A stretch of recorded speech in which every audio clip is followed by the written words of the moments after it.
Hello everyone, I am myself Dr. Rajesh Gubba. In this particular session, I'll be discussing a very important topic in the cardiology, that is the clinical features and the diagnosis of the heart failure.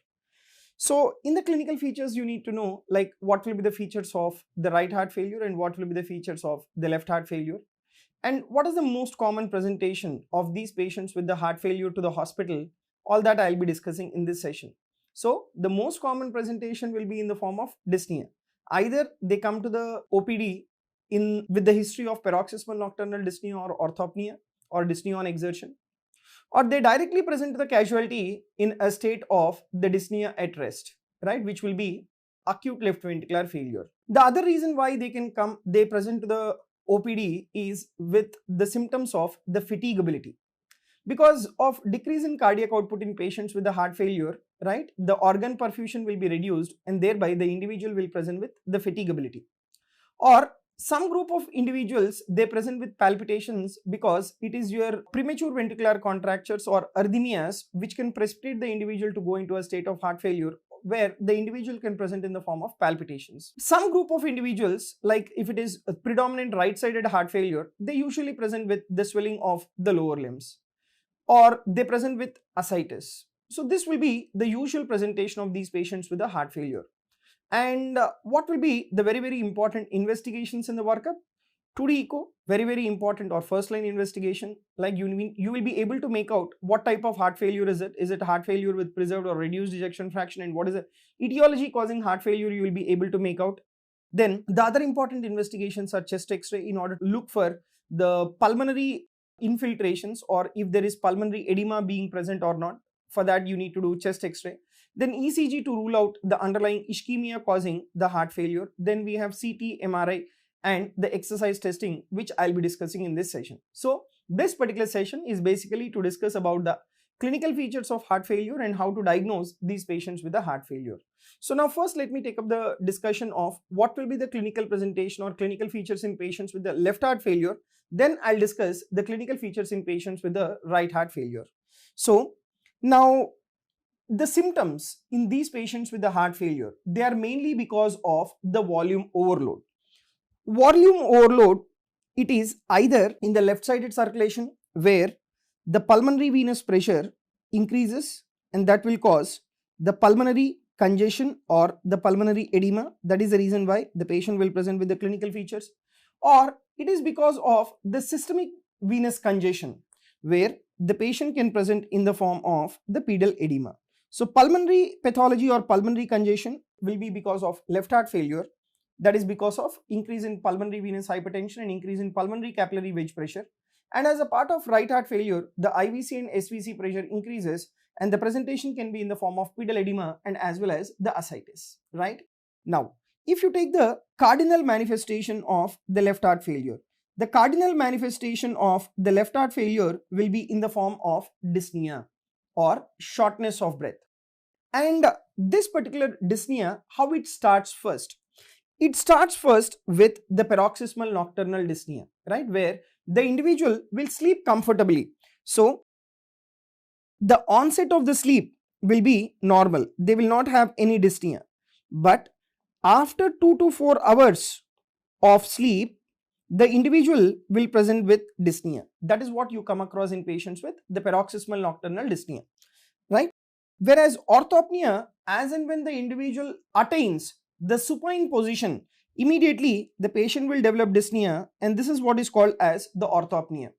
And as the severity of the congestive heart failure increases or left heart failure increases, the patient will have dyspnea at rest, and at one point of time the individual will have the dyspnea that is unbearable, right? Even at rest they will have dyspnea. So this dyspnea at rest, this we consider under the NYHA class 4 of dyspnea, right? NYHA class 4 of dyspnea. So this is about the cardinal manifestations and how the progression of the clinical features will be: paroxysmal nocturnal dyspnea, orthopnea, dyspnea on exertion and dyspnea at rest.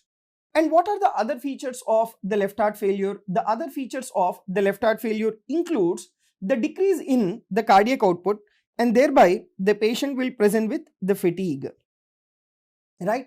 Now, let me explain to you the mechanism of paroxysmal nocturnal dyspnea, mechanism of orthopnea, and mechanism of dyspnea. All these three, let me take up the discussion. So first and foremost, the paroxysmal nocturnal dyspnea. What did I tell you? It refers to shortness of breath after 2 to 4 hours of sleep. So these patients, they awaken suddenly from the sleep, right, with dyspnea. And not only dyspnea, they also have the sense of anxiety as well. Why is that anxiety? That is because of the dyspnea as well, right? And they feel very much suffocated. And these patients, because they are having dyspnea and they become suffocated, these individuals, right? These individuals, they have to attain the sitting position. Okay, so they have to sit upright for relief. And for how many minutes the individual has to be in this sitting upright position for relief of the dyspnea is almost, it requires 30 minutes to maintain that particular upright position to relieve the dyspnea. Right? To relieve the dyspnea, it requires almost 30 minutes. Or some patients, like they just go to a nearby window to take that particular fresh air and to relieve that suffocation and as well as the dyspnea. And these patients with paroxysmal nocturnal dyspnea, they also have episodes of coughing and as well as wheezing. So these episodes of coughing and as well as wheezing, this is so-called cardiac asthma. Now, why does it occur? Right? Why does it occur? That is because in these patients with left heart failure, there will be increase in the bronchial artery pressure. Right? There is increase in the bronchial artery pressure. And this increased bronchial artery pressure, that will cause the compression of the airway. Right? That will cause the airway compression. And because of the airway compression and as well as the development of the interstitial edema, right, because of airway compression and because of the development of interstitial edema, there will be increase in the airway resistance. Right, there will be increase in the airway resistance. And this increase in the airway resistance, that is what is responsible for coughing and as well as wheezing in patients with the paroxysmal nocturnal dyspnea. Now, let me explain to you the mechanism of the paroxysmal nocturnal dyspnea. So, if you see the mechanism, as and when the individual lies down in supine position, what happens to the venous return? There will be increase in the venous return, right? So, once the venous return increases, ultimately what happens? From the right atrium, the blood enters into the right ventricle. From the right ventricle to the pulmonary artery. From pulmonary artery to the pulmonary capillary. From pulmonary capillary to the pulmonary vein, and then to the left atrium. But the patient is having left heart failure and left side is not in a position to receive the adequate amount of blood. So the left atrial pressure increases and there will be backflow. Right, there will be reversal of the flow and thereby there will be increase in the pulmonary capillary wedge pressure, resulting in the dyspnea where the individual awakens suddenly in the middle of the night. That is one mechanism. That is due to increase in the venous return because the gravity is, the gravitational pull is being lost. So in supine position, the venous return increases. And the next important thing is the fluid shift. So now what exactly is this concept of the fluid shift? When a person lies down to sleep, what happens is the fluid from the periphery or the fluid from the peripheral circulation will redistribute into the central circulation. Okay, so there will be fluid shift from the peripheral to the central circulation, right? So once the fluid shift occurs from the peripheral to the central circulation, what happens subsequently? The blood from the central circulation in the lower limbs, it will increase the venous return. Okay, so once the fluid from the peripheral circulation enters into the central circulation, the venous return increases. Right, venous return increases. So as the venous return increases, again the same concept, the left atrial pressure increases or left-sided pressure increases, there will be a backflow resulting in increase in pulmonary capillary wedge pressure causing pulmonary edema, and thereby the individual will develop dyspnea, right? Next, the another important reason is there will be increased left ventricular filling pressure. So now whenever the individual is lying down in supine position, what is happening? The venous return is increasing. Ultimately, the venous return from right side, it goes to the left side. That will cause the elevation of preload to the left heart. It is almost the same, the continuation of the increase in venous return only. It is not much difference, right? So there will be increase in the preload to the left ventricle. But left ventricle is not in a position to pump the blood because left ventricle is failed. So thereby there will be increase in the left ventricular pressure. Basically left ventricular end diastolic pressure increases, and that will reflect back to the left atrium. Left atrial pressure increases, pulmonary venous pressure increases, pulmonary capillary pressure increases, and then there will be pulmonary edema causing paroxysmal nocturnal dyspnea.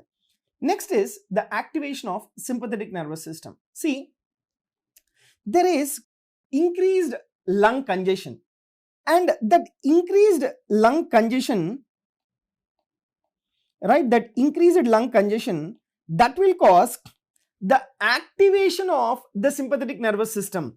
And once there is activation of sympathetic nervous system, there is release of norepinephrine, and this particular norepinephrine, this will increase the heart rate of the individual. Now if the heart rate of the individual increases, what you need to know, that diastolic filling time decreases, right? When the heart rate increases, the diastolic filling time of the left ventricle decreases. So thereby what will happen to left atrial pressure? Left atrial pressure increases because left atrium is unable to completely empty the blood into left ventricle because diastolic filling time of the left ventricle is reduced. So as the left atrial pressure is increased, again the backflow. So pulmonary venous pressure, pulmonary capillary pressure increases, and that will result in pulmonary edema. So this is about the mechanism of the paroxysmal nocturnal dyspnea. Then followed by that, you need to know the mechanism of orthopnea. Mechanism of orthopnea is very simple, right? So as and when the individual attains that recumbent position, that is supine position, there will be redistribution of the fluid from, right, redistribution of the fluid from the lower limbs and as well as from the abdomen into the inferior vena cava and then right atrium. So the venous return basically increases, right? So once the venous return increases, again same story, there will be increase in the preload to the left side of the heart, but left side of the heart is unable to pump the blood into the forward direction because there is left ventricular failure. So there will be reversal of the flow. Okay, so once there is reversal of the flow, the pulmonary capillary pressure increases and that will cause the pulmonary edema. So once there is pulmonary edema, what will happen to the lung compliance? The lung compliance decreases, right? That is one mechanism of development of orthopnea. The another mechanism is that if the individual develops ascites or the hepatomegaly as a part of your congestive heart failure, this ascites and as well as hepatomegaly, you know, that will push the diaphragm up.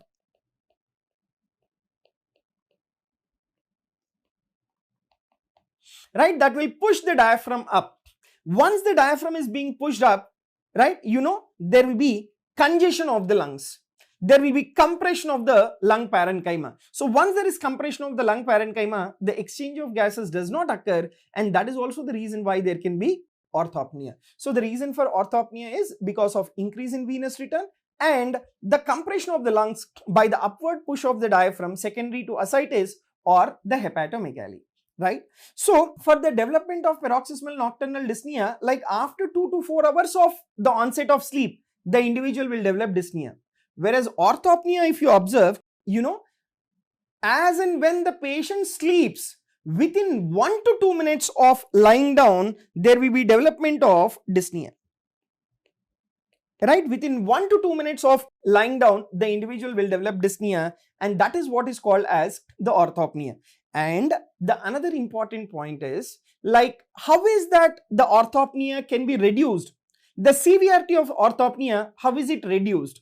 That is relieved by raising the head of the individual. That is relieved by raising the chest of the individual. So, once the orthopnea becomes severe, what the patient starts doing? The patients, they start keeping the pillows, and the number of pillows tells you the severity of orthopnea.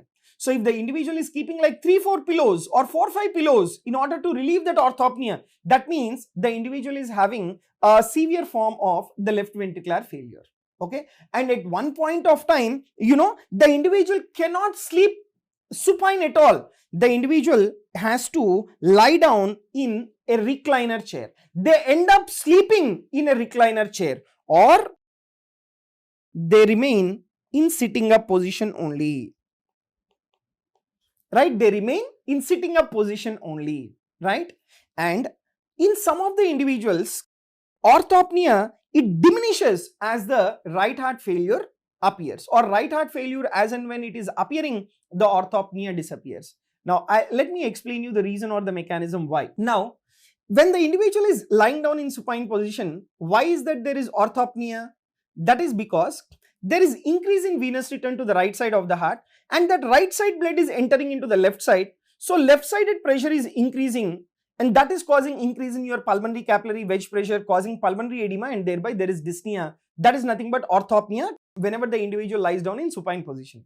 But if the individual develops right heart failure, right now the individual has lie down in supine position. So what will happen to venous return?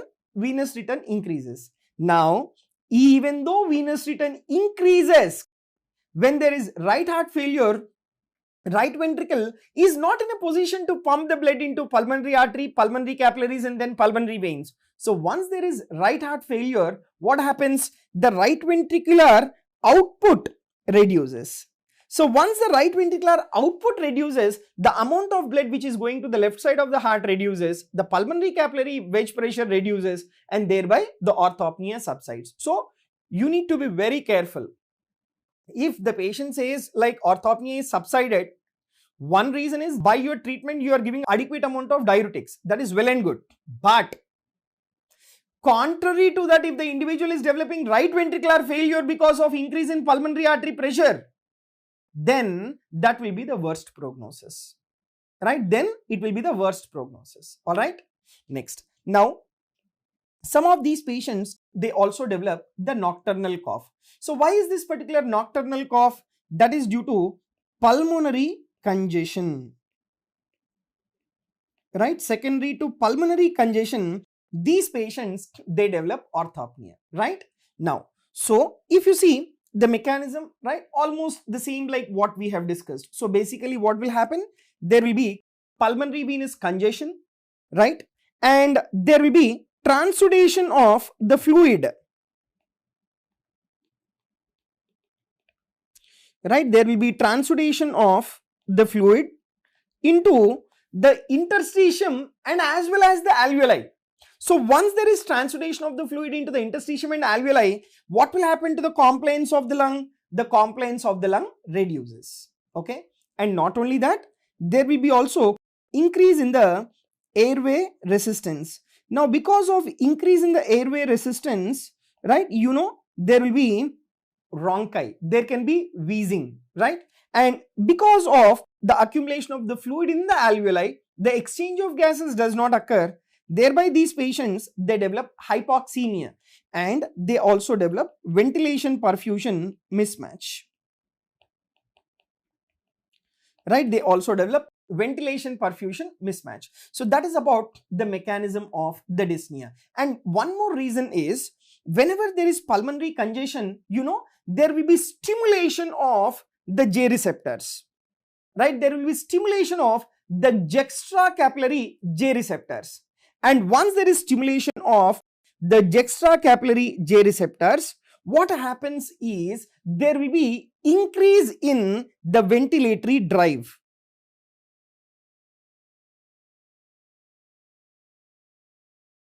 right, there will be increase in the ventilatory drive. So as and when the ventilatory drive increases, the activity of the respiratory muscles increases. But is your left ventricle in a position to give adequate amount of the cardiac output to respiratory muscles? No. So there is decreased blood flow to the respiratory muscles, and thereby the respiratory muscles go into a state of the respiratory muscle fatigue, right? Almost it is like a state of respiratory failure. So thereby what happens? The exchange of gases does not occur, and at the same time, now because the respiratory muscles are not getting the oxygen in response to that increased ventilatory drive, the respiratory muscles, they go into a state of anaerobic metabolism in order to achieve the energy. Once they go into a state of anaerobic metabolism, what will happen? There is excessive synthesis of lactic acid resulting in lactic acidosis. And this will also cause the sensation of the dyspnea. Right, this will also cause the sensation of the dyspnea. So that is about the stimulation of the juxtacapillary receptors, which are also called the J receptors. Okay, even the stimulation of these will also cause the dyspnea, right? Next, then as the severity of the heart failure increases, or when the individual develops acute left ventricular failure, the patient present with acute pulmonary edema. So what is the reason why there is acute pulmonary edema? So acute pulmonary edema, if it is developed, that tells that there is marked, right? There is marked elevation of pulmonary capillary wedge pressure, right? And this marked elevation of this pulmonary capillary wedge pressure is what is manifested as shortness of breath.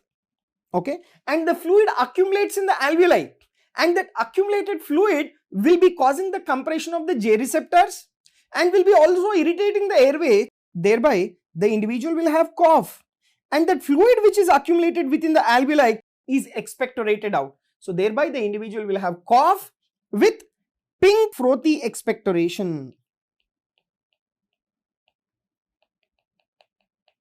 Right, the individual have cough with pink frothy expectoration, right? So that is about the acute pulmonary edema. Now, in order to assess the severity of the dyspnea of cardiac origin, we have a classification, or we have a scaling system, and that particular classification is the New York Heart Association functional classification, that will categorize the patients based on the amount of effort required to provoke the breathlessness.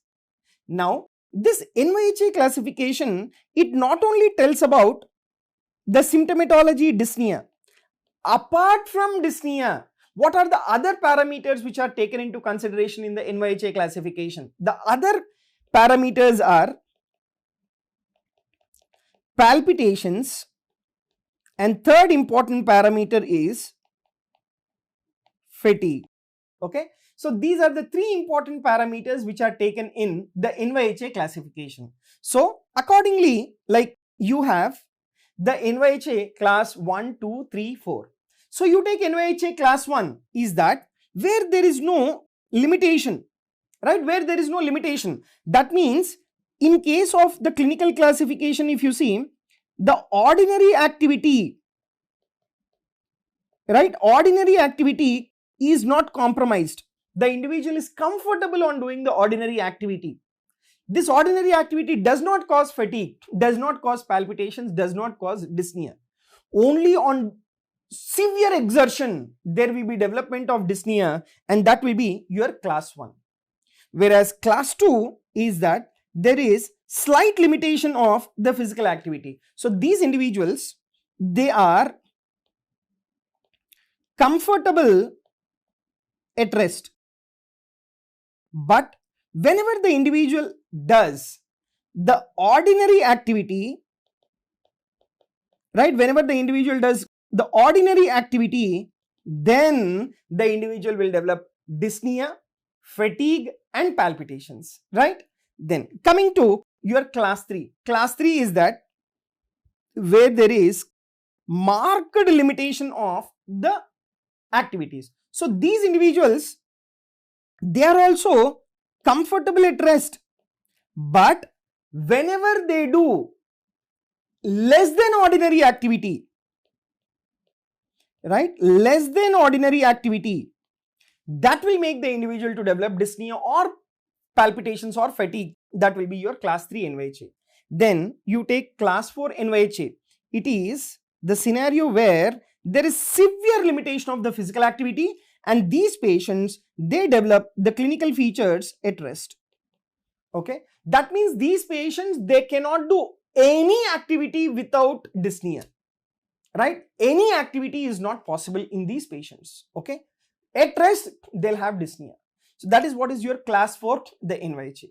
And if you take the pattern of respiration in these patients, right, the pattern of respiration in these patients is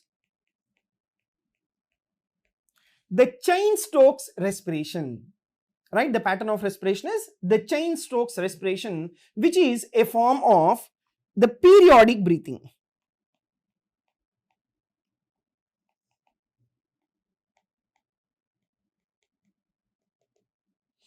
Right, which is a form of the periodic breathing, right? In this particular periodic breathing, like how will be the pattern of respiration? So for certain period of time, there will be increase in the respiratory rate, right?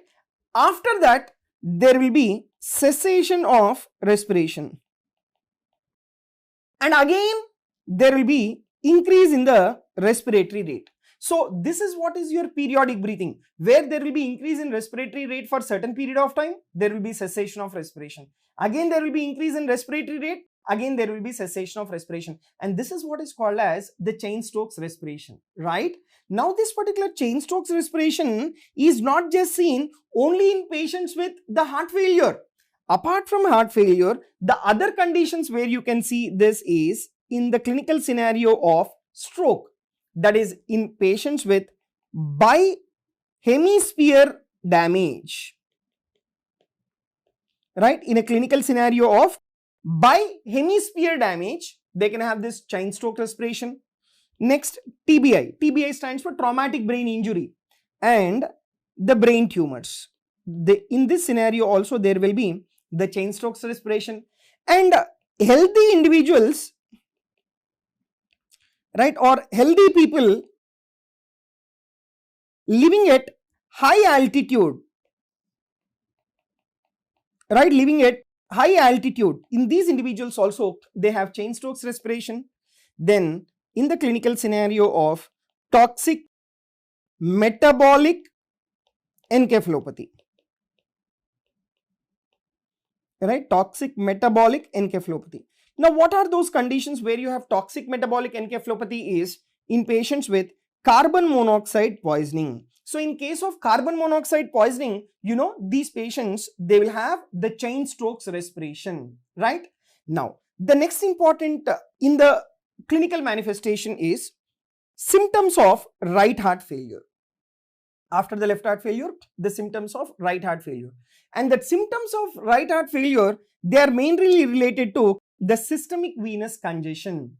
Now, because of the systemic venous congestion in various parts of the body, like there will be accumulation of the fluid in the legs, accumulation of the fluid in the abdomen, right? There will be facial congestion, there will be congestion or the fluid accumulation even in the upper limbs. So that is the reason why these patients, they will have weight gain because of the fluid accumulation. So weight gain and as well as the pedal edema, and that too it will be pitting type of pedal edema, and it is usually bilateral type of edema.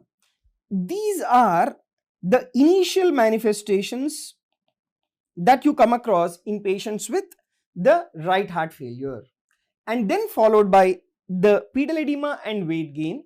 These patients, they have a range of gastrointestinal symptoms,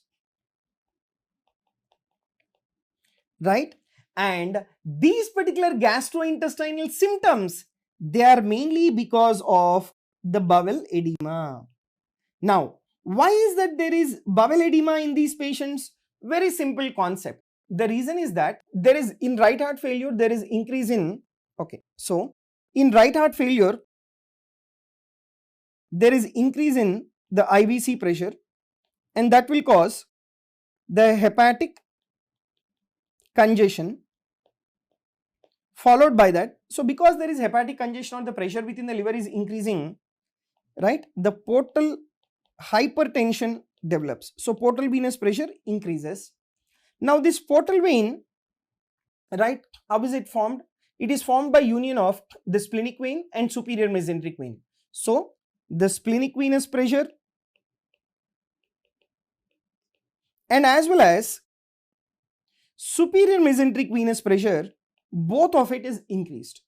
Now, as the superior mesenteric venous pressure is increased, what will happen? The gut wall, it has to drain the venous blood into the superior mesenteric vein. But as the superior mesenteric venous pressure is increased, the gut wall is unable to drain the blood into the superior mesenteric vein. So thereby there will be development of gut wall edema, and because of this particular gut wall edema, there will be, bowel edema. And what will be the result of this? Because of the bowel wall edema, the individual will have malabsorption.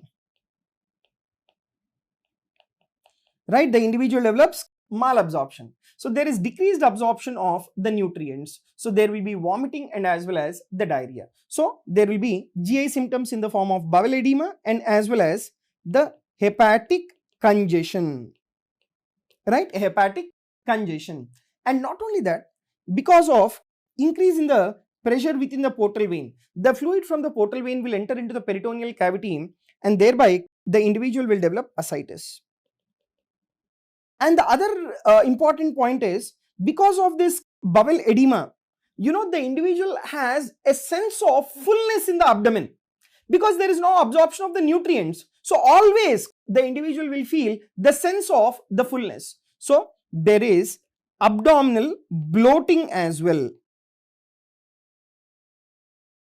Right, there is abdominal bloating as well, and because of this abdominal bloating, the individual will lose the appetite.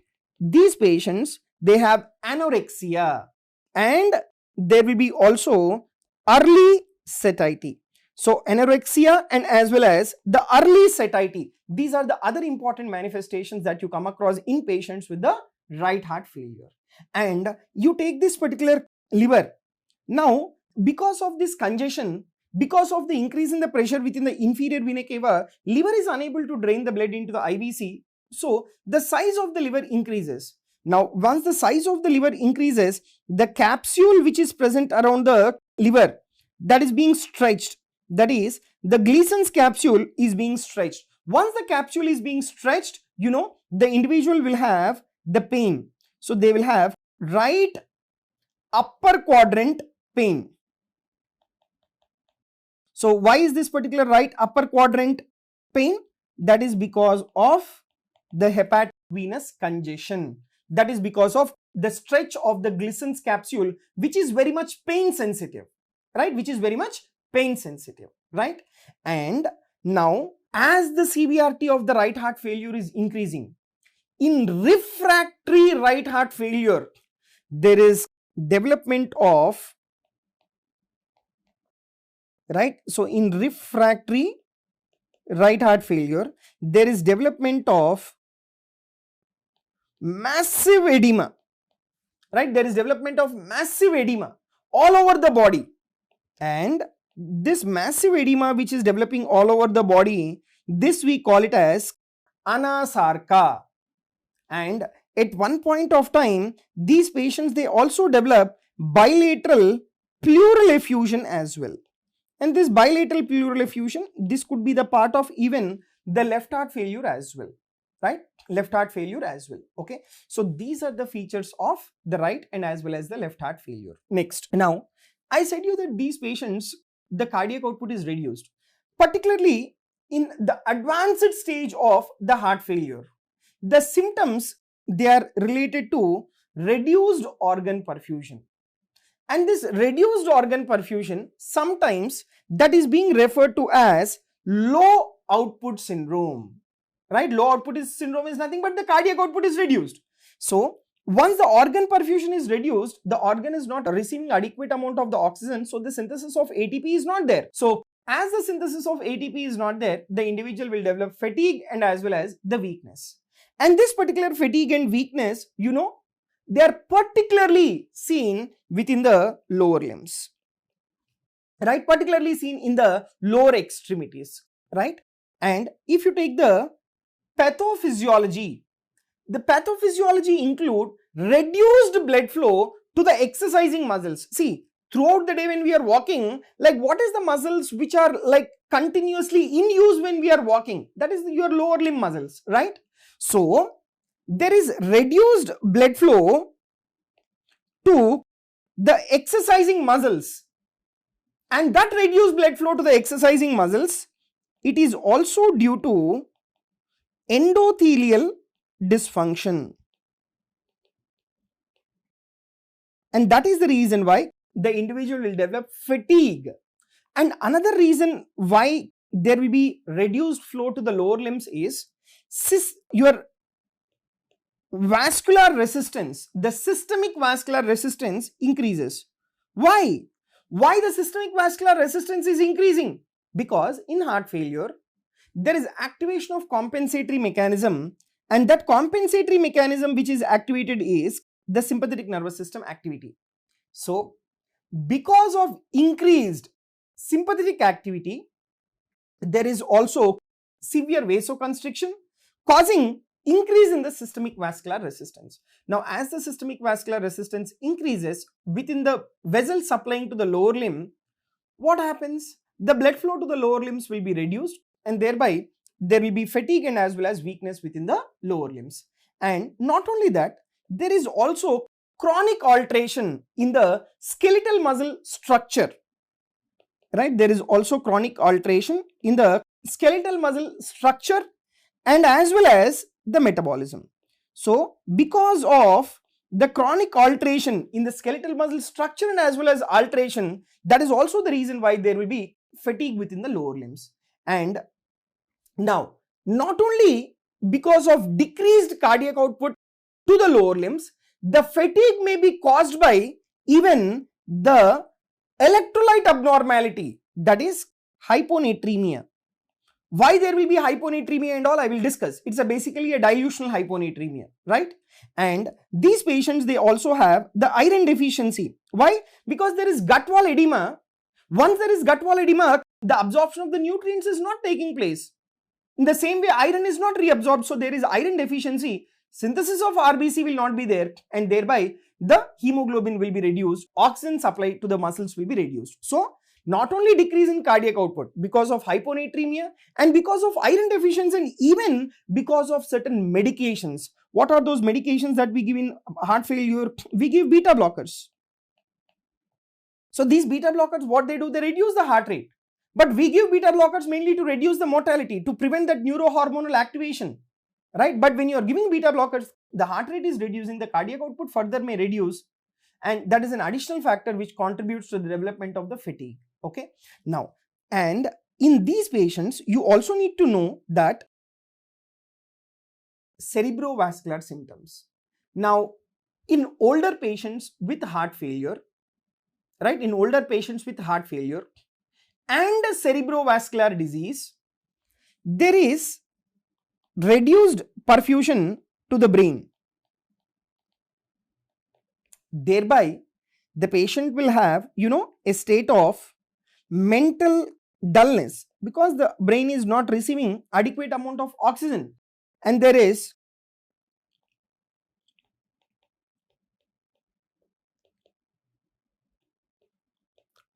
right, and there is also a state of depressed affect,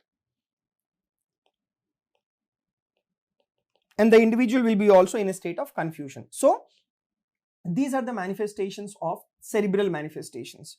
Then what happens to the mood disturbance and as well as the sleep? These patients, they have continuous mood disturbance throughout the day, and there is also poor sleep. Why is that? That is because these patients, they are having disturbed sleep, right? So because of paroxysmal nocturnal dyspnea, they have the poor sleep, and because of that particular poor sleep, the individual will have mood disturbance all through the day. And these patients, they also develop nocturia. Why is that? Because in supine position, venous return increases and cardiac output increases, and thereby renal perfusion also increases. Okay, once the renal perfusion increases in the supine position, there will be increase in the urine output in the night. That is one reason why there is nocturia. The other reason is because, see, in patients with heart failure, you will start giving diuretics. So because of delayed diuretic effect, that also contributes to increase in the urine output in the night, and that we call it as nocturia. And this particular nocturia is another reason why the patient will develop the sleep disturbance, right? Nocturia is another reason why there will be sleep disturbance. Okay, next. Now, what are the other symptoms? As the severity of the heart failure increases, that is, in advanced stages of heart failure,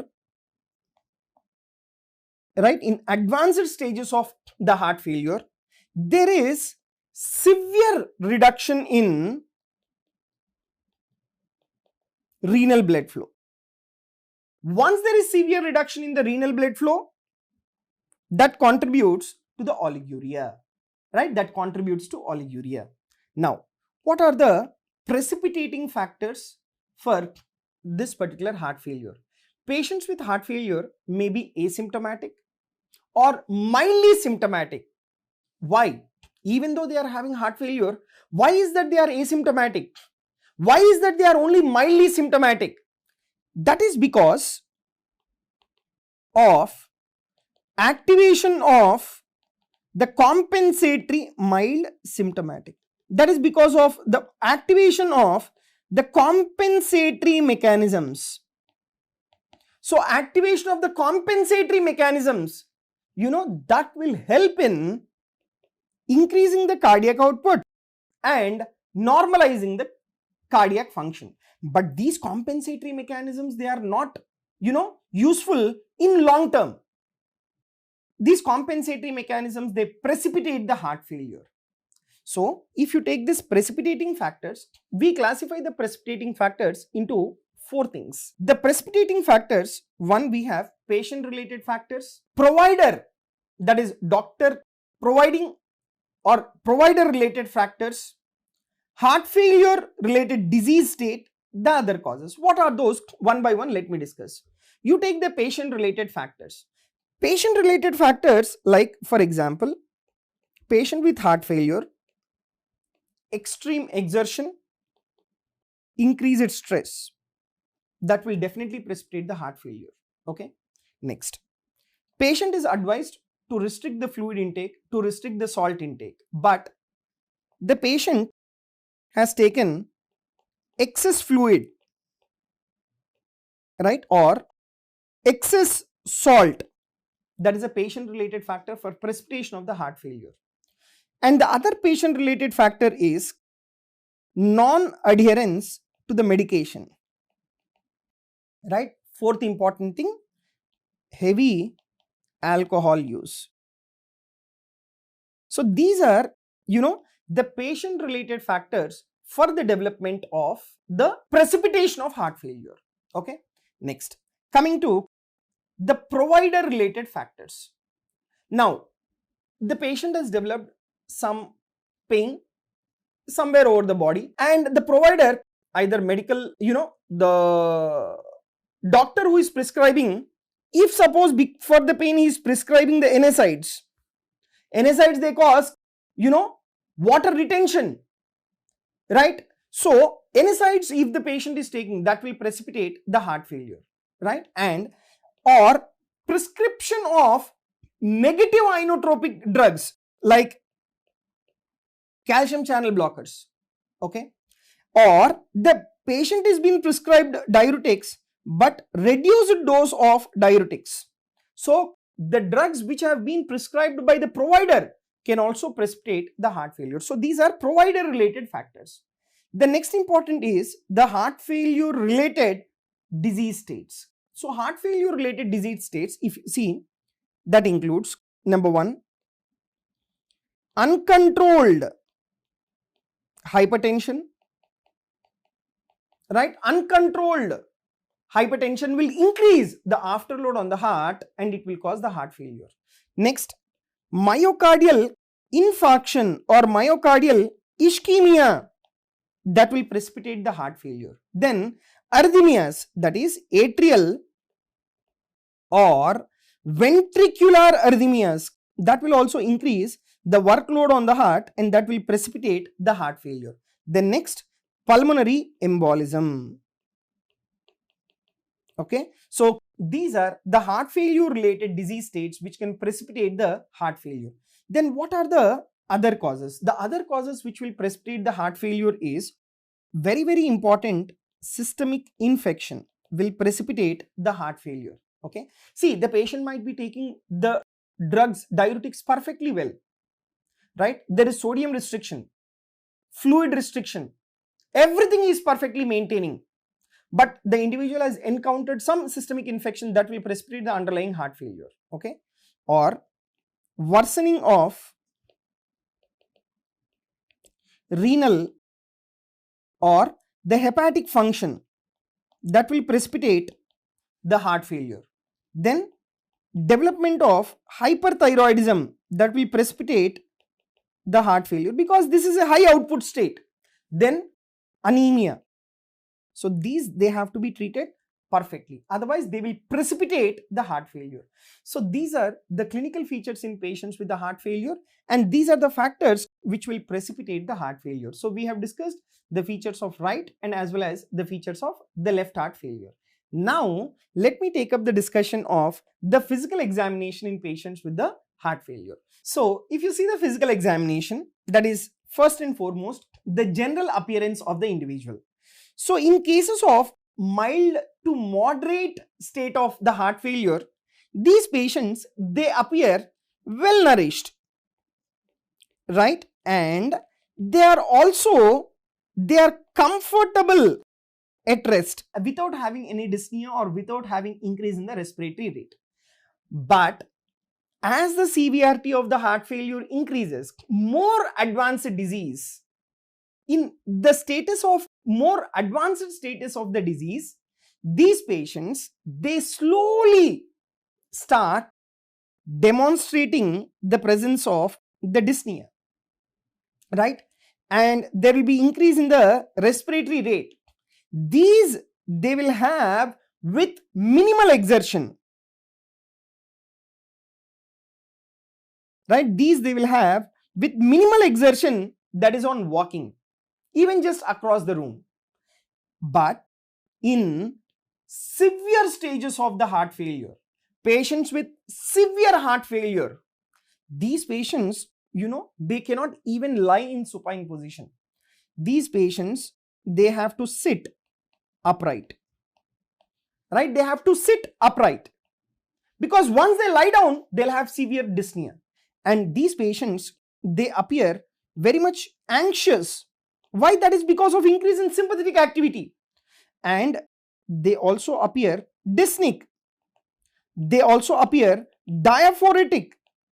So this will be the general appearance of the individual in severe stages of heart failure. And there may also development of the pallor, right? So pallor due to anemia, that also can be seen. And because of the low output, if you see the overall appearance, there will be duskiness appearance, right? Duskiness will be there. So that you will have in patients with severe heart failure, right? Now, the other important signs is the cool extremities. Why is that they have these cool extremities? Because of the hypotension.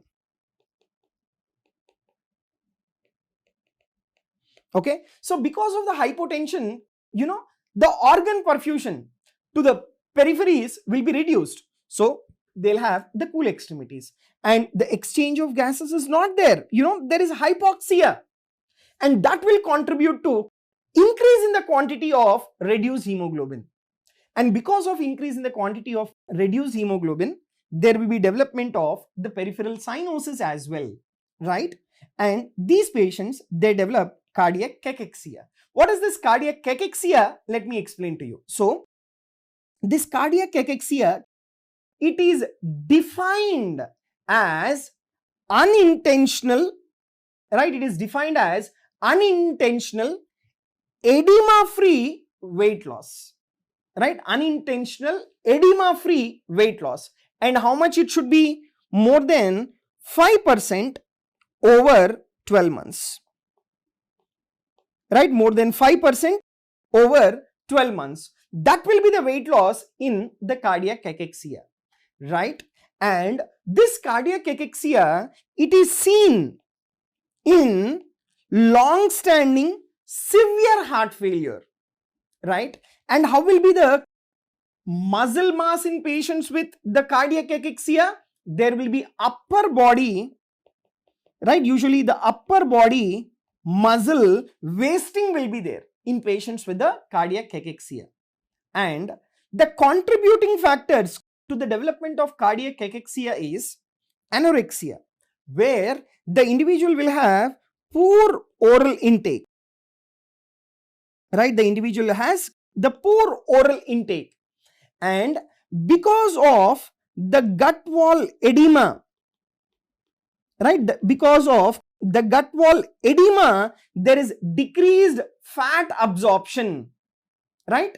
And that also contributes to the development of cardiac cachexia, okay? And catabolic and metabolic imbalances. This catabolic or metabolic imbalances, they are mainly due to the inflammatory cytokines, right? They are mainly due to the inflammatory cytokines, okay? And the next important is there is also dysregulation of the growth hormone. That also contribute to the development of the cardiac cachexia. So the contributing factors include anorexia, decreased fat absorption, cardiac or metabolic imbalances, and dysregulation of the growth hormone. So that is what is the, and if you see the perfect definition of the cardiac cachexia, so what will be that?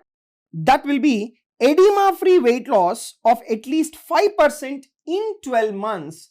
That is the definition of the cardiac cachexia. And what will happen to the muscle mass or muscle strength? That will be reduced. And these patients, they will have excessive fatigability, right? They will have anorexia, right? So the individual will, try to consume less than 70% of the food what he normally consumes. And there will be also low fat free BMI. So that means there will be tissue depletion and abnormal biochemistry will be there in these patients with the cardiac cachexia. What will be that? See, I said you that there is release of the inflammatory markers, that is cytokines.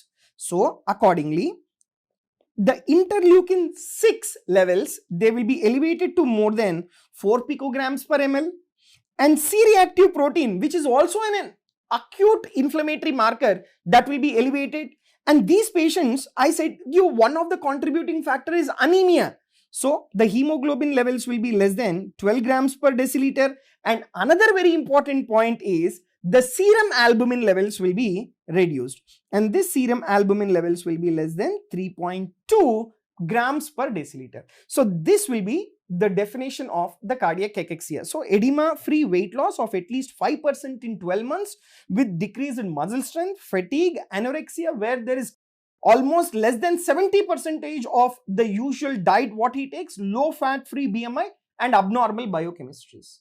And these patients on the general examination, they'll have icterus and as well as jaundice. Why? That is because of severe right heart failure. So as a part of severe right heart failure, there is hepatic congestion. So because of this particular hepatic congestion, these patients, they develop abnormality in the metabolism of the bilirubin, thereby they will develop icterus. And if you observe the vital signs in these patients with the heart failure, vital signs completely depends upon the severity of the heart failure or the onset of the heart failure, okay? So you take the heart rate and as well as the blood pressure. with new onset heart failure, right? With new onset heart failure, you have to understand that there is activation of sympathetic nervous system in the heart failure as a compensatory mechanism. So the heart rate increases and initially the blood pressure may be slightly increased. Why? That is because of the activation of sympathetic nervous system that is in new onset heart failure. Whereas you take in patients with chronic heart failure. In patients with chronic heart failure, already they have been started on guideline directed medical therapy.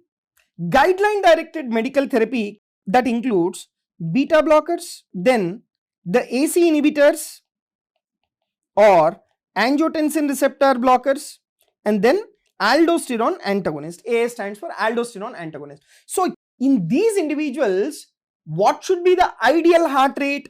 In these patients, the ideal heart rate that should be maintained is in between 70 to 75 per minute. That should be the ideal heart rate in those individuals in whom you have started guideline directed medical therapy. And the blood pressure should be within the normal limit, right? So that is one thing. Now, in certain group of individuals, there can be development of this irregular rhythm.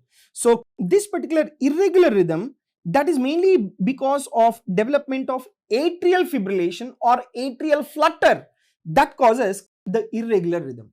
And not only the atrial fibrillation and atrial flutter, there can be development of premature ventricular contracture or premature atrial contracture that also contributes to the irregular rhythm. And as the severity of the heart failure progresses, when there is severe heart failure, that is associated with severe hypotension, and they will have narrow pulse pressure. Why? Because the systolic blood pressure is reduced. So thereby what will happen to the pulse pressure? The pulse pressure is also reduced. So they'll have narrow pulse pressure. And how will be the pulse? The pulse will be a thready pulse. Right? The pulse will be a thready pulse in case of the severe heart failure. Now, in these patients with severe heart failure, you have an abnormal character of the pulse. What is that abnormal character of the pulse? That is nothing but pulses alternance. So, pulses alternance is that where you have alternating strong and weak beat. Strong and weak beat. That is called as the pulses alternance. Okay, right. Then next important finding is the respiratory rate or respiratory pattern. As already I have said you, the respiratory rate in early stages of heart failure or when the individual is in a resting state, the respiratory rate may be normal. But this particular respiratory rate, it increases on minimal exertion, right? Or when the individual lies down in supine position.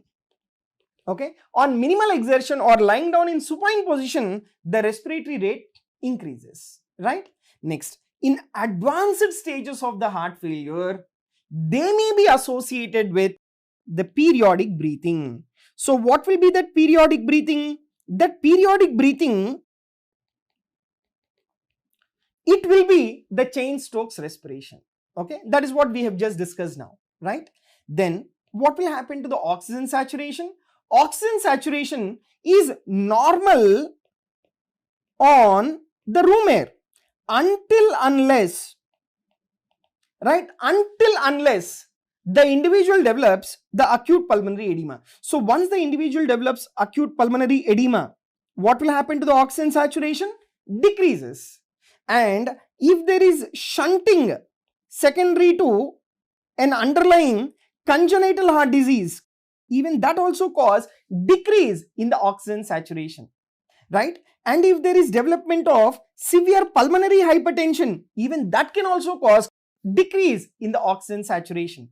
And if there is concomitant chronic lung diseases, right? Concomitant chronic lung diseases, even this also cause decrease in the oxygen saturation, right? So this is about, what will happen to oxygen saturation. So it is normal at room air, but if the individual develops pulmonary edema, shunting secondary to congenital heart disease, pulmonary hypertension, or if there is concomitant chronic lung disease, the oxygen saturation decreases.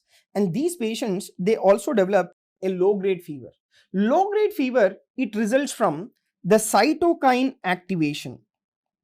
Okay, so I said you that there is release of the interleukins. So this cytokine activation that will occur in cases of severe heart failure, right? That occurs in cases of severe heart failure.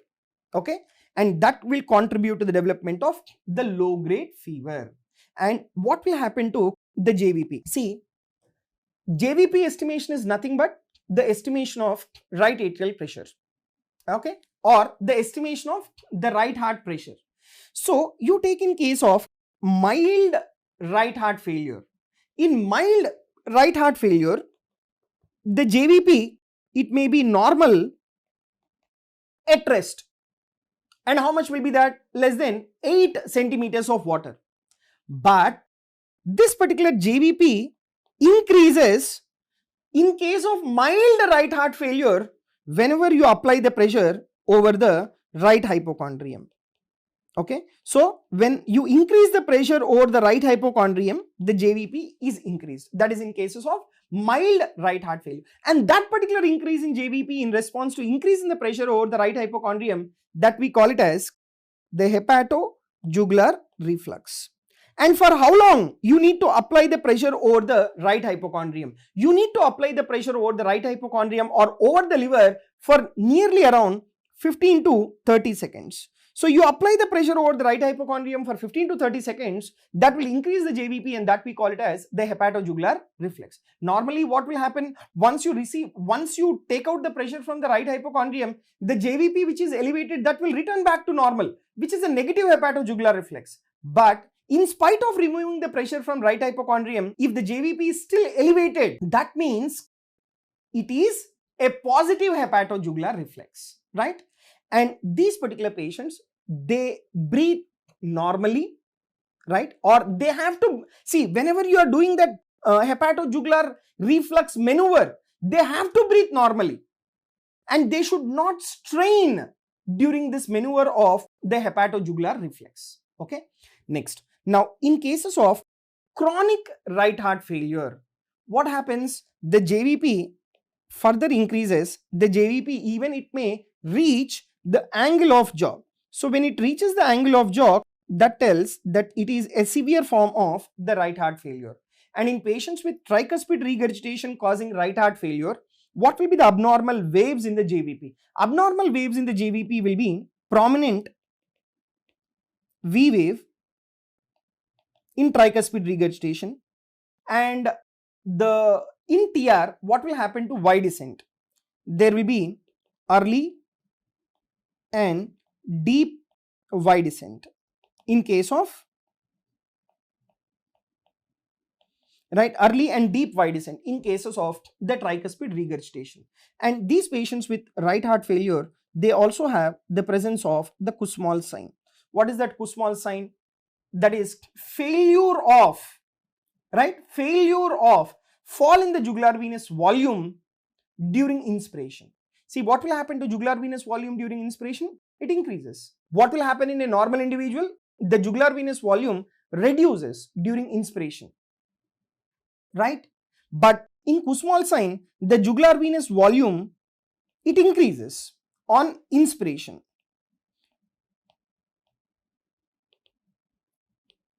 Right? That is what is called as the Kussmaul sign. In a normal individual, jugular venous volume decreases during inspiration because the venous return to the right side of the heart increases.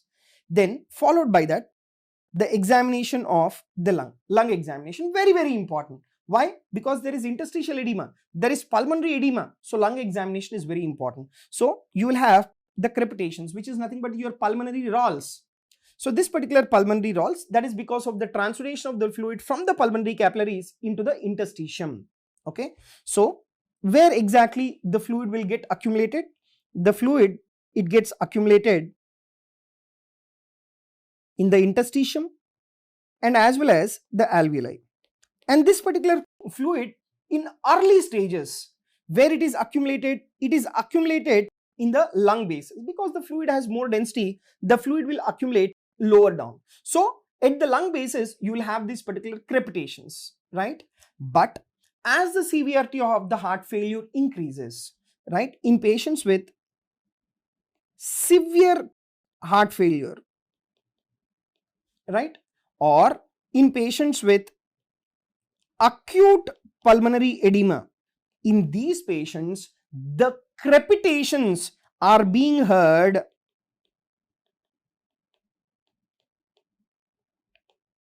right, the crepitations are being heard throughout the lung fields. Okay, so that is what is the auscultation in patients with the heart failure.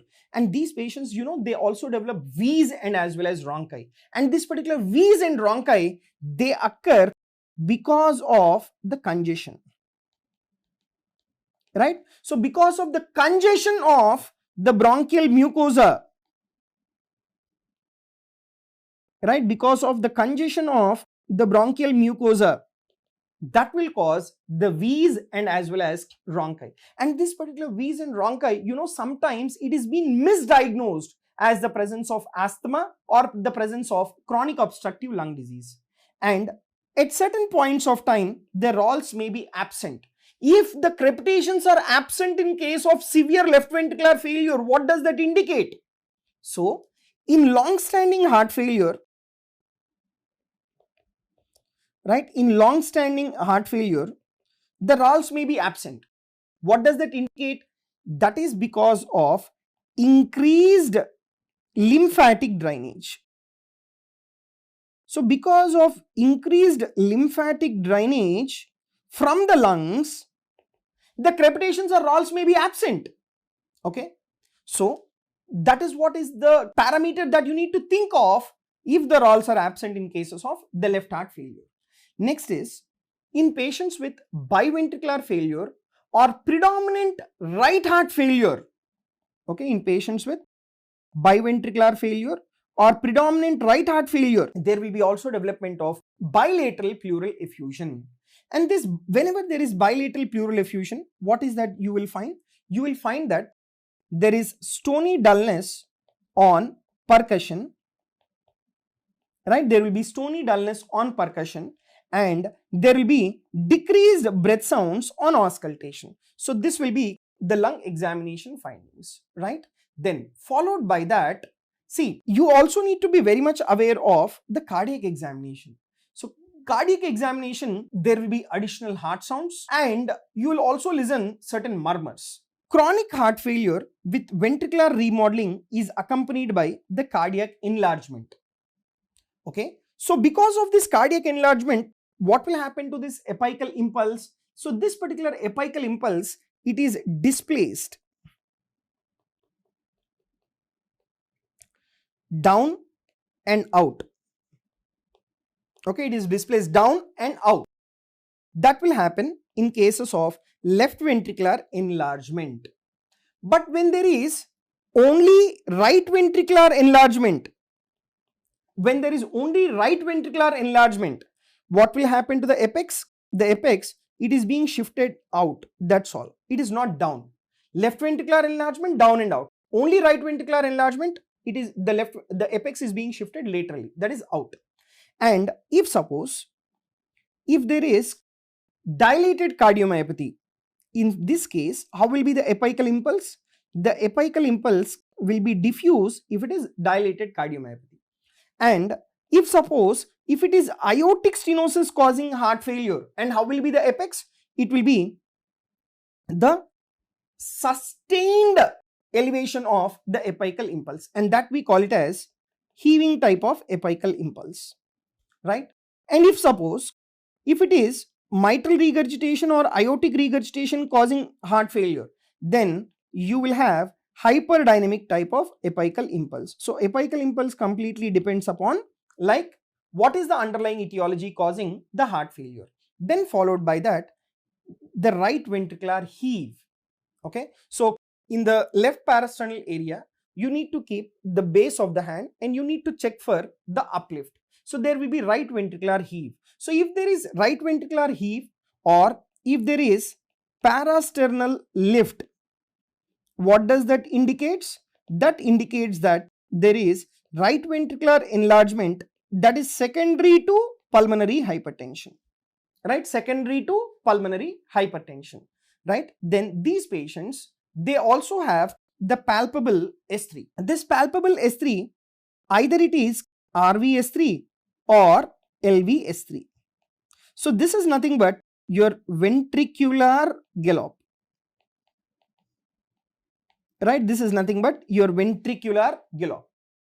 And even on auscultation, right? Even on auscultation, you will find this particular S3. So if you listen that particular S3 on auscultation, that represent the presence of the volume overload, right? That represents the presence of the volume overload, or it represents a very severe form of hemodynamic compromise. And the presence of S3, it carries a negative prognostic sign. Very important point. It carries a negative prognostic sign.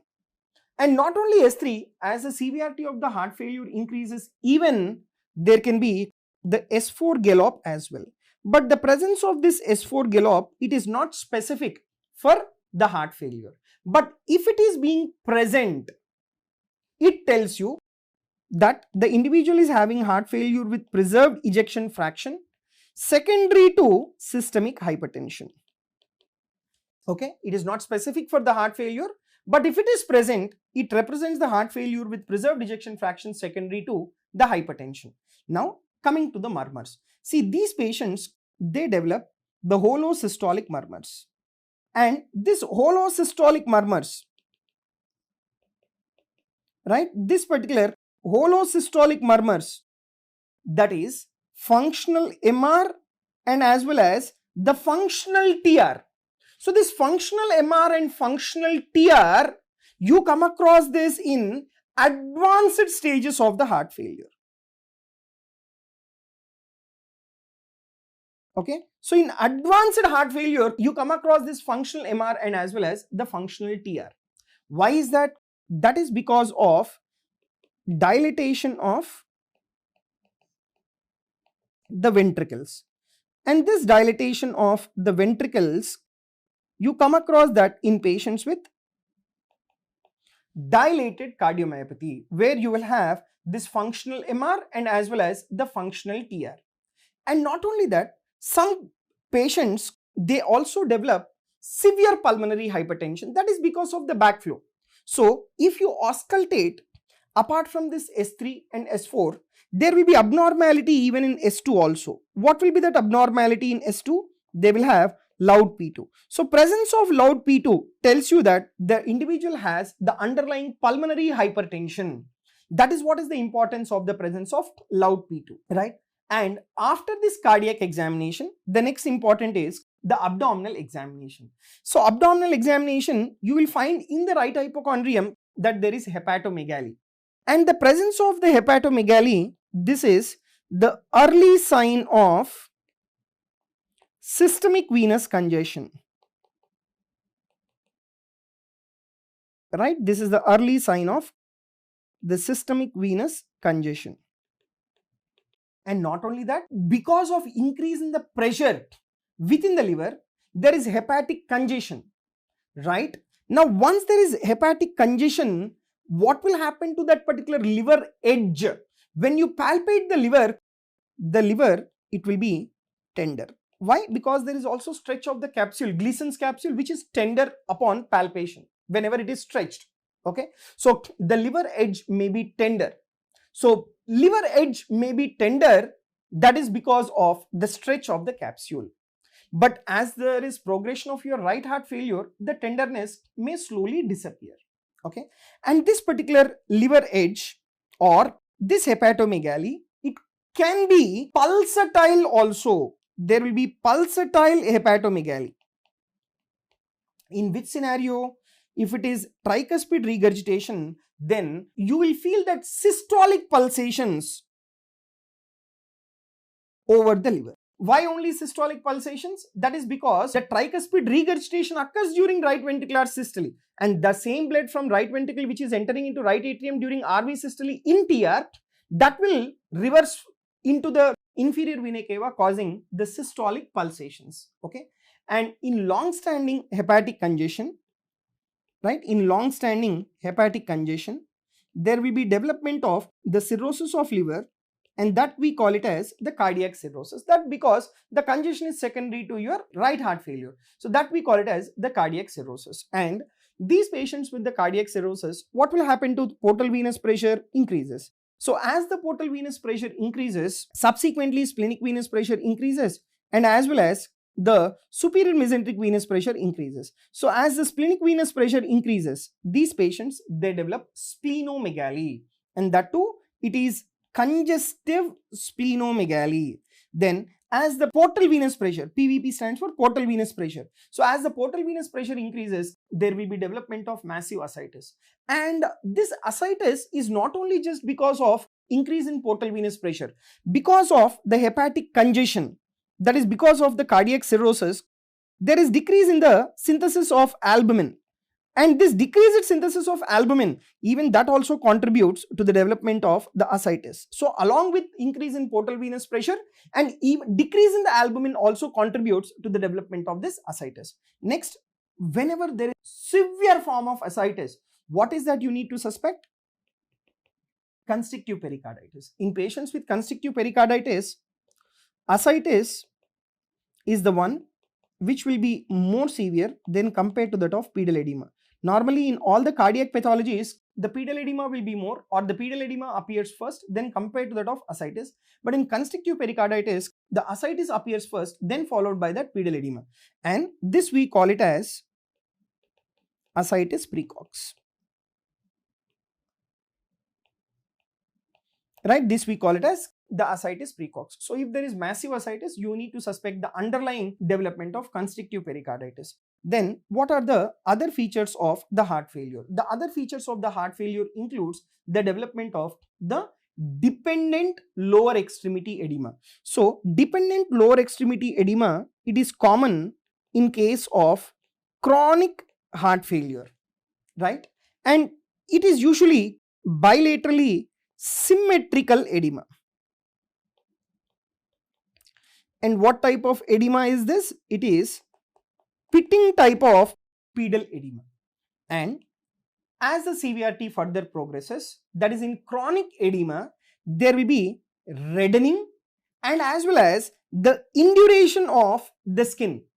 This reddening and as well as the induration of the skin, that leads to the development of the cellulitis.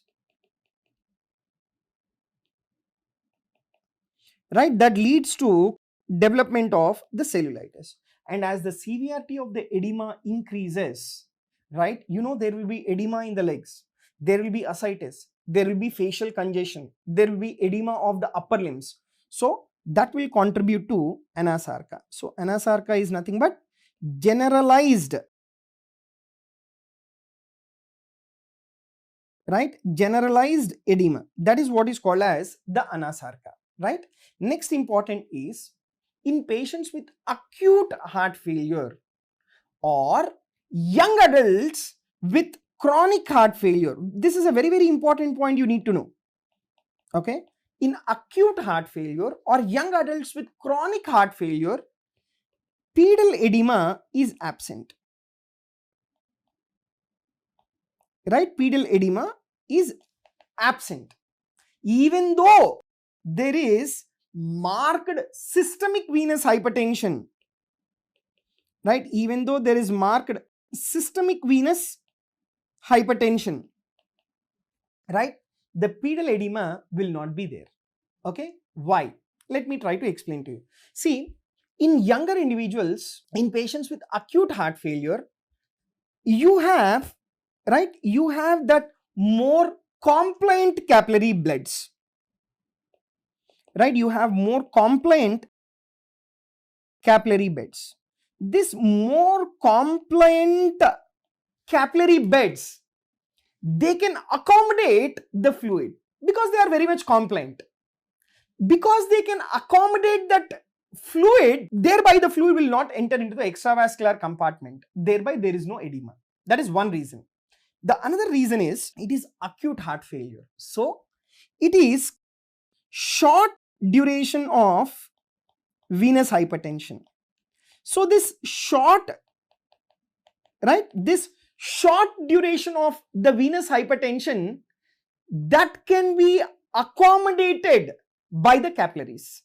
The capillaries, they can withstand that short duration of the venous hypertension, and thereby the pedal edema will not be there. So in patients with acute heart failure and as well as young adults with chronic heart failure, the pedal edema is absent in spite of the systemic venous hypertension. The reason is because of the compliant capillary beds and as well as because of short duration of the venous hypertension.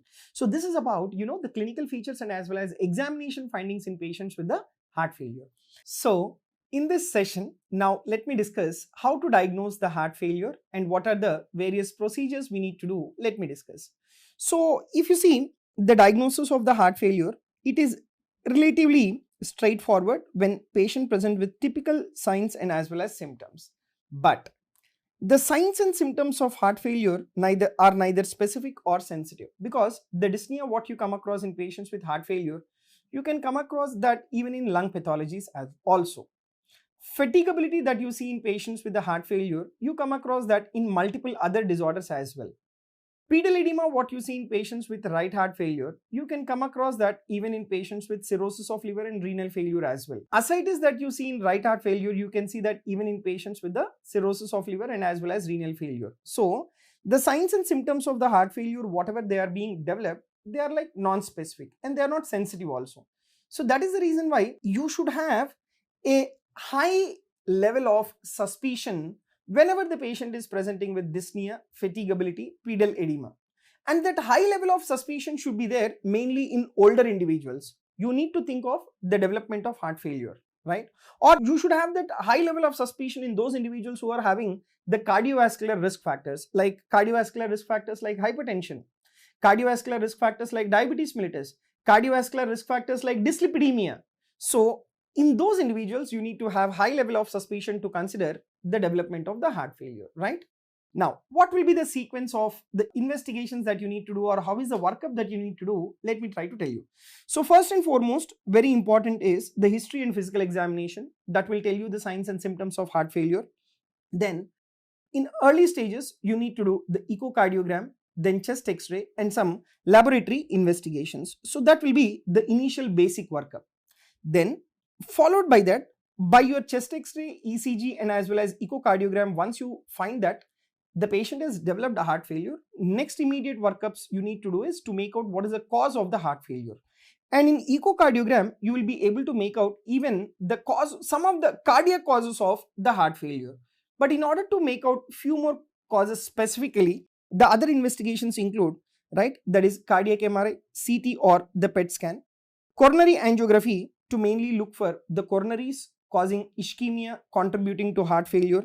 And you need to screen for hemochromatosis, amyloidosis, sarcoidosis because they can cause restrictive cardiomyopathy causing heart failure.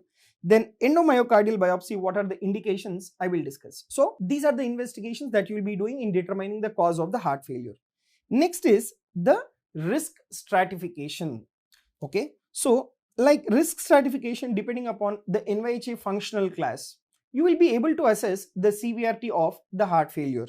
Then cardiopulmonary exercise testing also tells you like what is the severity of the heart failure.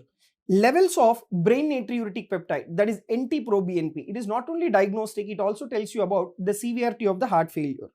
And ambulatory rhythm monitor, hemodynamics and as well as the family history. These are the things which helps us in risk stratification of the heart failure. Okay, now let me take up or let me discuss the detailed workup in these patients with the heart failure.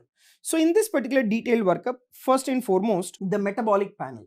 What is that metabolic panel? That metabolic panel include the electrolytes, right? You need to check for the serum electrolytes, that is sodium and as well as the potassium and as well as the phosphate. Then renal function test and as well as the liver function test. Why is that we need to do? I'll be explaining you subsequently. Complete picture, mainly you need to check for the hemoglobin, because some of the anemias or like some of the patients with heart failure, the underlying cause would be even anemia. So you need to check for the hemoglobin level. The coagulation studies are very important because hypercoagulable states also contribute to the development of the heart failure. And urine analysis is also very important. Why is that you need to do urine analysis? I'll be discussing that in detail subsequently. Then the other group of investigations is you also need to rule out the underlying presence of diabetes mellitus. And if the individual is diabetic, right, you need to check for the HbA1c level in order to check for the control of diabetes if the individual is already known diabetic.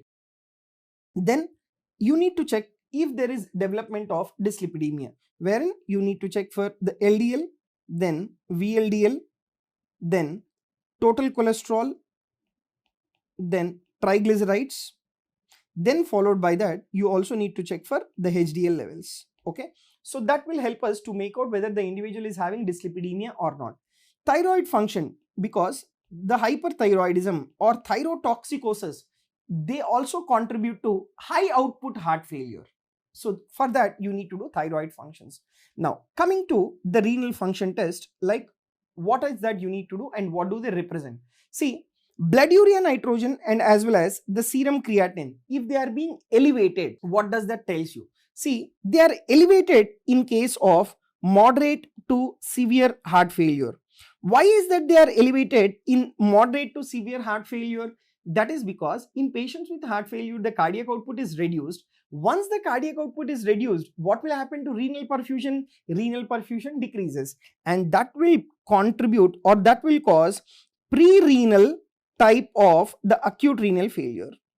Okay, so once there is pre-renal type of acute renal failure, blood urea nitrogen as well as the serum creatinine increases, and this blood urea nitrogen and serum creatinine also increases because of increase in the renal venous pressure, right? So because of increase in renal venous pressure, that also contribute to increase in blood urea nitrogen and as well as the serum creatinine. Now, if there is worsening of the renal function, what is that you need to suspect?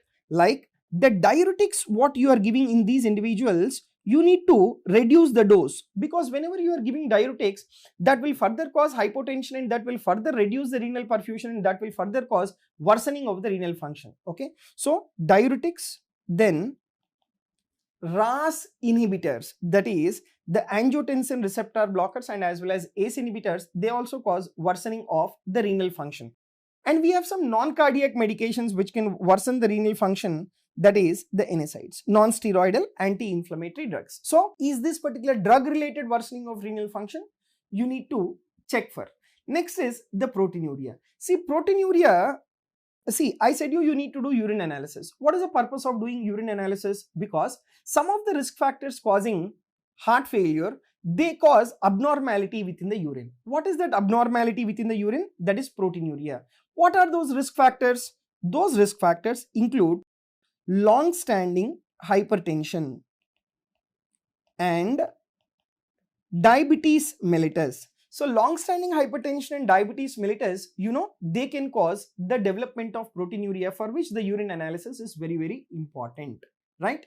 Next, then the another set of investigations are in patients with right heart failure. I said you that there is congestive hepatomegaly. Now, as a part of the congestive hepatomegaly, what will happen to the enzymes which are present within the liver? That is the transaminases, that is aspartate transaminase and as well as the alanine transaminase levels, they are being elevated. Why? As a part of the congestion.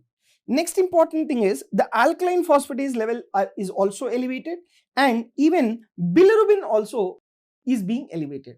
Now, in patients with a chronic right heart failure, if these are being elevated, you should not be confused with the biliary tract disease. Even in biliary tract disease also, transaminases are elevated, alkaline phosphatase is elevated, and even bilirubin is also being elevated. Okay. Now, if there is marked elevation of transaminases, right? If there is marked elevation of the transaminases, that indicates that the patient has developed cardiogenic shock, and as the part of the cardiogenic shock, what will happen to the cardiac output? There will be severe decrease in the cardiac output. Okay, so marked elevation in transaminases suggests cardiogenic shock with severe decrease in the cardiac output, right? Next, then followed by that, you take whenever there is development of the cardiac cirrhosis, there is development of the hypoalbuminemia, because it is the liver which synthesizes the albumin, and when liver is damaged, what will happen? There will be development of hypoalbuminemia because synthetic capacity is being reduced. So once there is hypoalbuminemia, that will exacerbate, right? That will exacerbate the fluid accumulation, right? That will exacerbate the development of edema and as well as the ascites, right? Now, whenever there is cardiac cirrhosis, there will be also development of increase in the ammonia levels, and this increase in the ammonia levels, that will contribute to the development of altered mental status, right? That will contribute to the development of altered mental status. Okay, so the individual will develop what is called the hepatic encephalopathy, right, where the patients will have the flapping tremors, reversal of the sleep rhythm, seizures, and the individual may also even go into a state of coma, right? Now, followed by this liver panel. So I said you metabolic panel. In the metabolic panel, renal function test and as well as the liver function test, right? Then coming to the inflammatory markers. So the markers of the acute inflammation, they are elevated. That is, ESR is elevated, CRP is elevated, and even the uric acid is also being elevated. But the elevation of these markers of the acute inflammation, they are non-specific, right? These are non-specific, and they don't help you in diagnosis of the heart failure. Okay, they do not aid in the diagnosis of the heart failure. Now, what are the other laboratory parameters that you need to test for? So you need to test for the anti-nuclear antibody, that is to rule out systemic lupus erythematosus, because systemic lupus erythematosus will also contribute to the development of the heart failure by causing pancarditis. It can cause endocarditis, myocarditis, and as well as pericarditis, which can progress to the development of the heart failure. Okay, so these investigations, whatever you're doing in this box, which I have mentioned here, that will tell us what is the underlying cause of the heart failure. Then you need to check for the rheumatoid factor, that is the RA factor. See, RA factor is non-specific, but for one of the reason why we need to check for the RA factor is mainly to rule out the rheumatoid arthritis. So rheumatoid arthritis can also cause the heart failure. How it can cause the heart failure? See, rheumatoid arthritis, it can cause the coronary artery disease, or it can cause the mitral regurgitation. That can contribute to the development of the heart failure. And serum free light chains and serum protein electrophoresis, that is mainly to rule out multiple myeloma, or mainly to rule out amyloidosis. You need to do this serum protein electrophoresis, or you need to check for serum free light chain. Both of these will contribute to the development of the heart failure.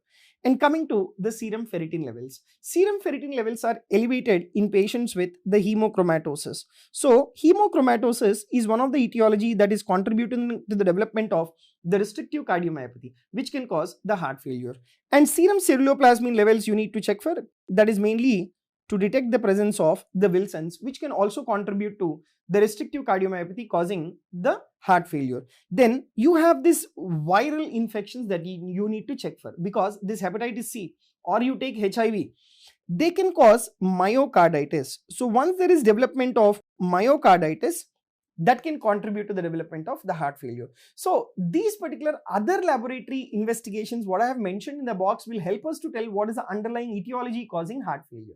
Then I said you the electrolytes. You need to check for the presence of the sodium. These patients, usually they will have hyponatremia, right? Why these patients, they have the hyponatremia? One, what is that we advise to the patient with the heart failure?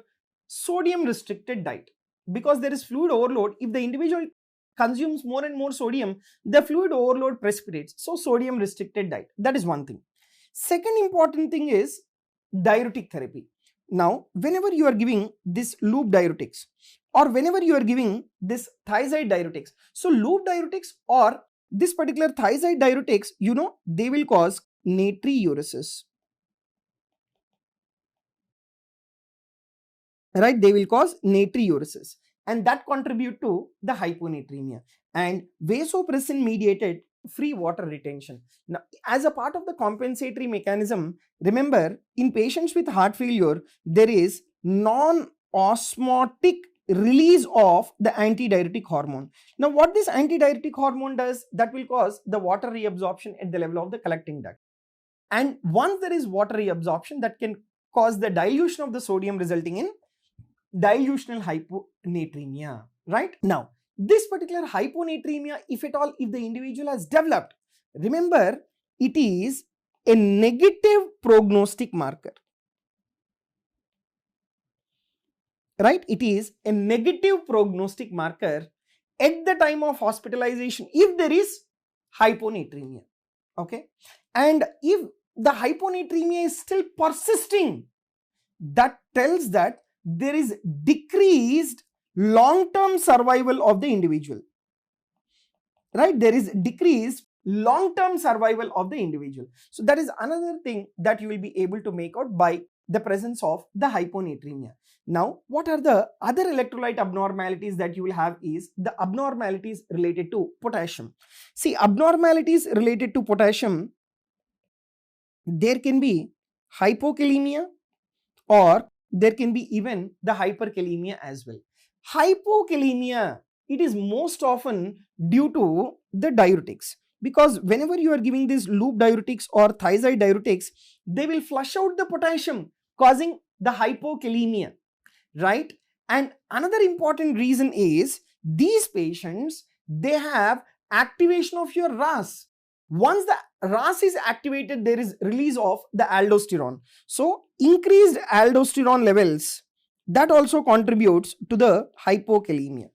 Now, why there can be hyperkalemia? See, hyperkalemia may result from marked reduction in the glomerular filtration rate. So what did I tell you? As the severity of the heart failure increases in advanced stages, there is severe decrease in cardiac output and there is decrease in the renal perfusion, and that will cause the accumulation of the potassium. So marked reduction in the glomerular filtration rate can contribute to this hyperkalemia.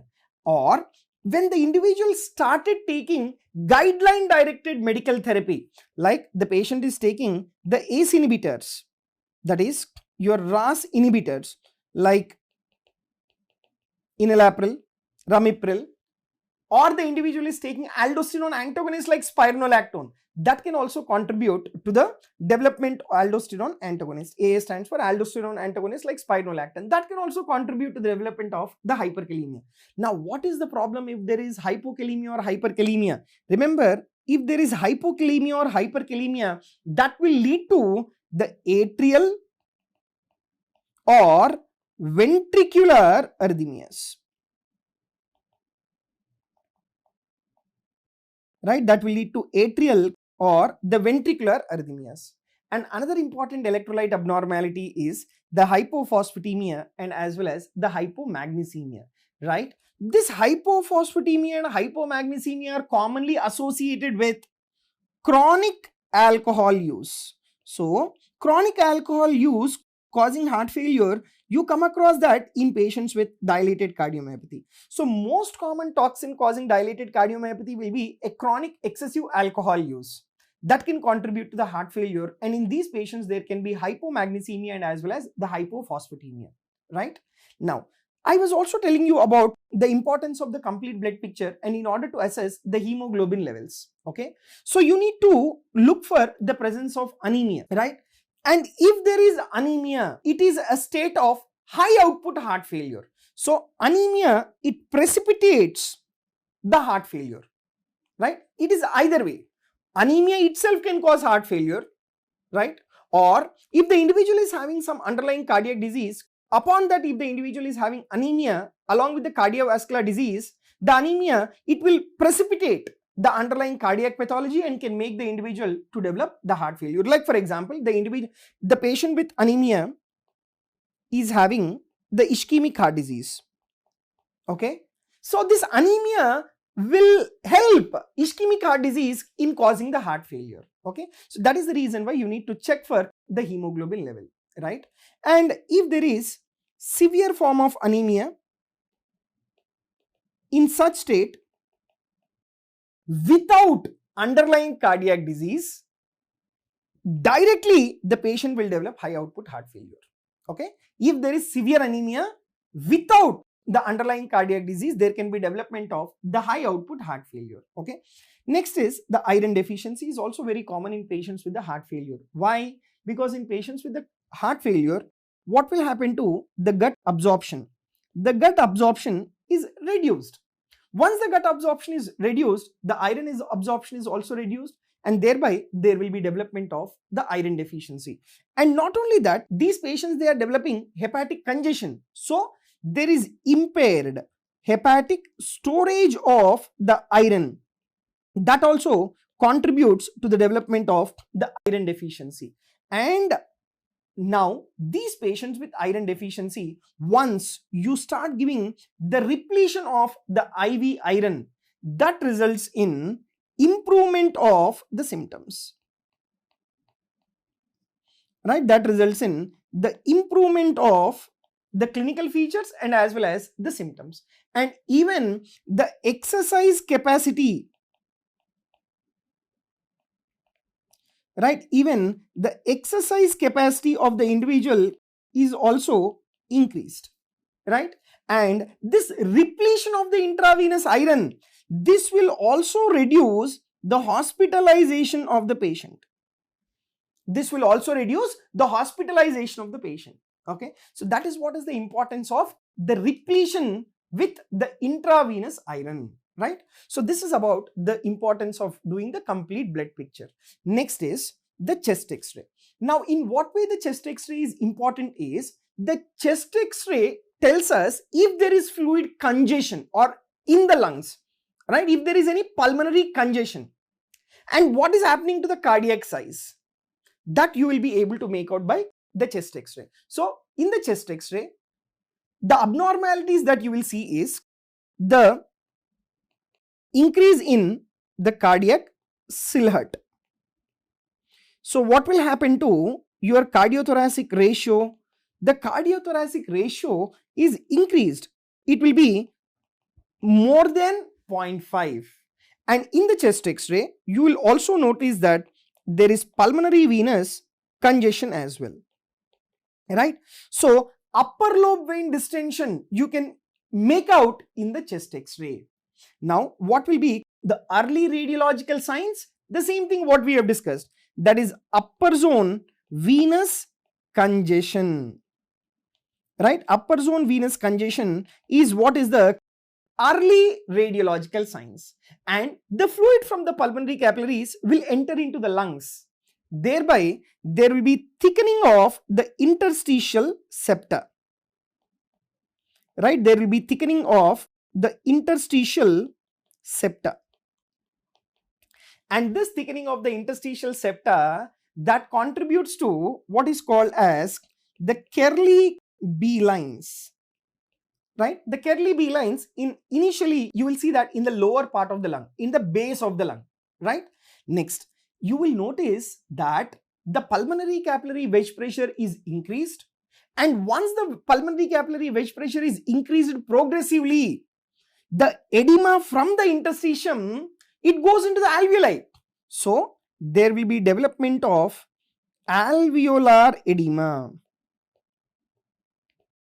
right? There will be development of alveolar edema. So once there is alveolar edema, the chest X-ray, you will see that there is diffuse haziness, right? There is diffuse haziness within the chest X-ray. Okay, that tells you that there is alveolar edema. Now this particular haziness, initially it starts in the lower part of the lung, right? From the lower part of the lung, the haziness gradually it progresses upwards from the lower part to the mid zone, from the mid zone to the upper zone. So the entire lung fields, they become completely hazy. right? And you also come across the appearance of what is called batwing appearance. Okay, batwing appearance tells you that there is an alveolar edema. Now, in certain group of individuals, there will be absence of these findings. Even though there is a chronic heart failure, all these particular signs are absent. Now, all these particular signs, if they are absent, what does it indicate? That reflects increased capacity of the lymphatics, right? That reflects the increased capacity of the lymphatics to remove the interstitial as well as the alveolar edema. Okay, that is what is the point tells you that there is absence. So absent findings, alveolar edema is not there, interstitial edema is there, not there. That tells that there is increased capacity of the lymphatics to remove these particular fluid, right? Then next important point is, I said you, in cases of severe form of right heart failure or in cases of biventricular failure, there will be bilateral pleural effusion. Once there is pleural effusion, what is that you see in the chest x-ray? You will observe blunting of the costophrenic angle. That will be the earliest sign. So if there is bilateral pleural effusion, you need to think of the presence of biventricular failure. Okay. Now, what are the other non-cardiac causes? Chest x-ray can also be used to identify the non-cardiac causes of the dyspnea. What are the, like COPD, you can make out with the help of the chest x-ray. Pneumonia, you will be able to make out with the help of the chest x-ray. Okay, so that is the importance of the chest x-ray. The next important investigation is the electrocardiogram. So electrocardiogram, remember, in heart failure, there is no specific ECG pattern. Okay, so there is no specific ECG pattern that is diagnostic of, right, that is diagnostic of the heart failure. There is no specific ECG pattern. Rather, the ECG may provide important information regarding the presence of the underlying cardiac condition. Okay, for example, the ECG will tell you that there is presence of left ventricular hypertrophy. The ECG will tell you that there is presence of left atrial enlargement. So this left ventricular hypertrophy and left atrial enlargement, that suggests heart failure with preserved ejection fraction due to hypertension. Right, due to hypertension, due to the aortic stenosis, due to hypertrophic cardiomyopathy. So ECG will tell you what? It will provide an important information regarding the presence of the underlying cardiac disease causing the heart failure. But as such, in heart failure, you don't have any specific ECG finding, right? Now, if suppose in the ECG, if there is presence of the Q waves, so the presence of the Q wave, it tells that there is the ischemic heart disease or there is old MI, right? And if suppose that is about the presence of the pathological Q wave, understood? Whereas if there is Q wave, along with the presence of the Q wave, if there is short QRS complexes, okay, if there is reduced QRS voltage, that tells that there is restrictive or infiltrative cardiomyopathy. Okay, restrictive cardiomyopathy, that is because of the infiltration, that is by amyloidosis.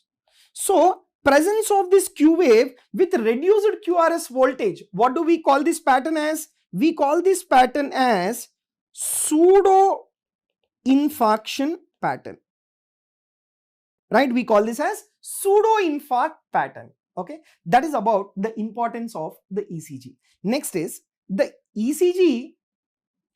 It also helps you in making out how is the conducting system.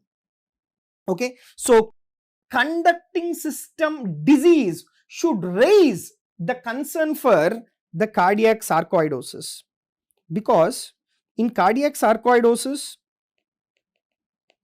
or in patients with Chagas cardiomyopathy, both of these conditions, they disturb the cardiac conducting system, and thereby you will notice that there is presence of the wide QRS complexes. Okay, so cardiac conduct or your conduction system disease should raise the concern for cardiac sarcoidosis or Chagas cardiomyopathy, right?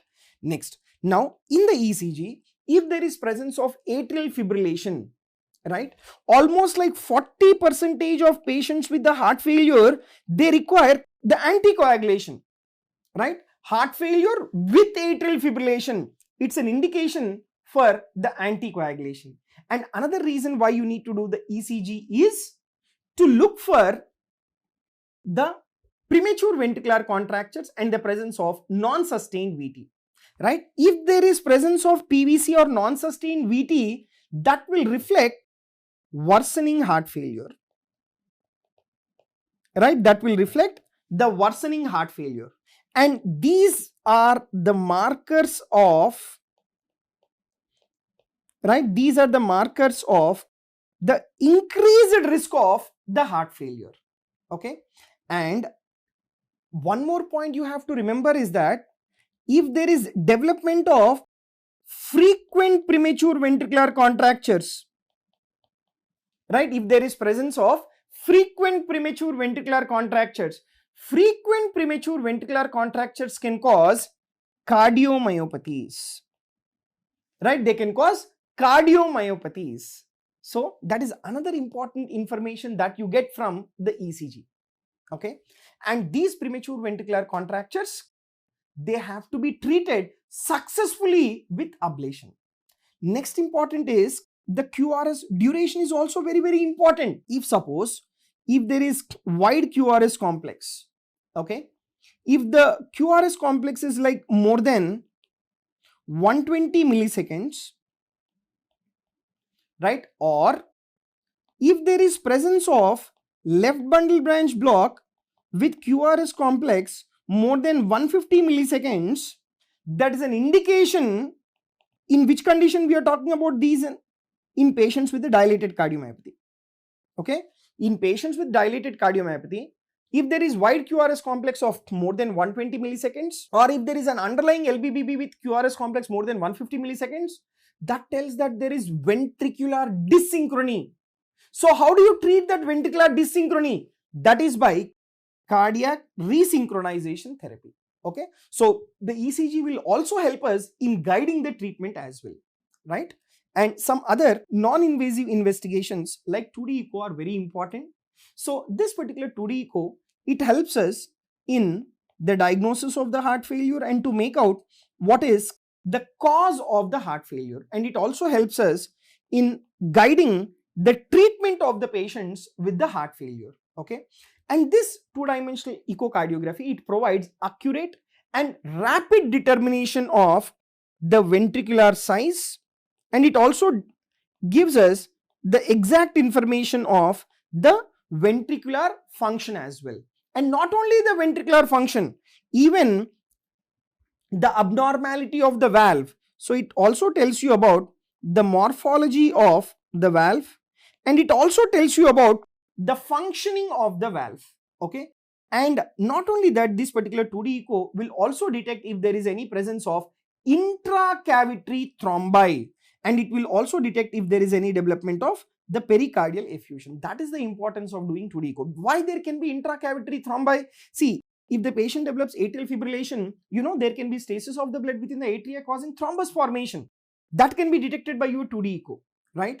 And pericardial effusion, that can be seen as a consequence of the ischemic heart disease as well, right? And this 2D echo, it also helps us in calculating the ejection fraction, wherein you will be able to make out whether the individual is having heart failure with preserved ejection fraction or heart failure with reduced ejection fraction. Okay, and we have one parameter in 2D echo, that is myocardial strain rate imaging. See, myocardial strain rate imaging using speckle pattern.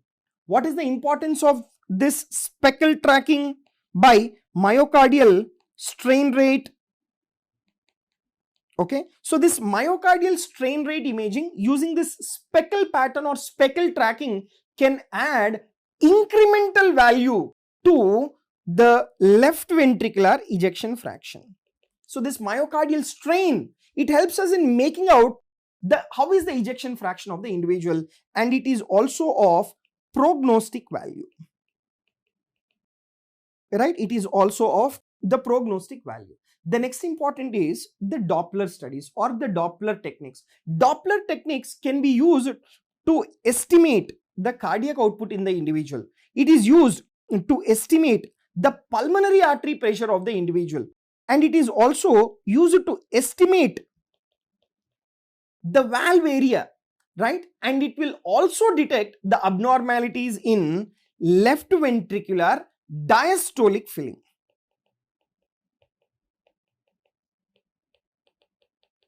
Okay, so that is what is the importance of the Doppler technique, right?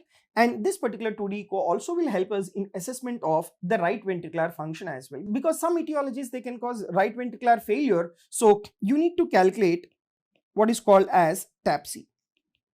Okay, that will give us like how is the right ventricular function. Regarding this TAPSE, we will further discuss in detail.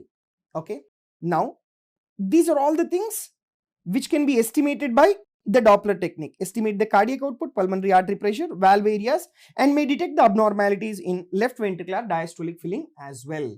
Okay, next, then followed by that, the importance of the transesophageal echocardiography. This is indicated to rule out the atrial thrombi. See, sometimes what happens is the thrombi, instead of getting accumulated in the left atria, the thrombi will get accumulated in the left atrial appendage. When the thrombi is accumulated in the left atrial appendage, you will not be able to pick up that by transthoracic echocardiography. You need to do transesophageal echocardiography to look for the left atrial appendage. Okay, so particularly to rule out left atrial appendage thrombus, we need to do the transesophageal echocardiography, because prior to cardioversion, right, prior to electrical cardioversion, you need to rule out the presence of left atrial appendage thrombus, because if there is left atrial appendage thrombus and you do an electrical cardioversion, there is a very high chance that this thrombus can rupture and can emboli into the systemic circulation, which is very dangerous. Okay, so that is the reason why for ruling out the left atrial appendage thrombus, you need to do transesophageal echocardiography. And next important is this transesophageal echocardiography can assess aortic and as well as the mitral valve pathology. And by assessing the aortic and mitral valve pathology, this transesophageal echocardiography will also helps in planning the type of repair. Right, it helps us to guide the type of treatment. Like, is it like, can we do transcatheter valvular repair? That can be guided by doing transesophageal echocardiography. Okay, because in this aortic valve pathologies or mitral valve pathologies, like you take in patients with aortic stenosis, in the recent days, you need not do sternotomy for doing the aortic valve replacement. By transcatheter studies also, we can do this particular TAVI, that is transcatheter aortic valve implantation. Okay, so that accurate morphology of the aortic valve or mitral valve can be made out by doing your transesophageal echocardiography. And another important investigations are the cardiac magnetic resonance imaging, that is cardiac MR. Now, this has emerged as a highly accurate and quantitative tool for assessment of the left ventricular mass, for assessment of the left ventricular volume, for assessment of the left ventricular function. Okay, and this cardiac magnetic resonance imaging, it also helps in determining the specific cause of the heart failure. Okay, it also helps in determining the specific cause of the heart failure. That means this cardiac MRI, it can diagnose the presence of the amyloidosis. It can diagnose the presence of underlying myocarditis. It can diagnose the presence of underlying hemochromatosis. Okay, so that is about the importance of the cardiac magnetic resonance imaging. Next, the another important is this cardiac magnetic resonance imaging is particularly helpful in defining multiple anatomic and as well as the functional abnormalities in adults with congenital heart diseases. Your cardiac MRI is very much helpful.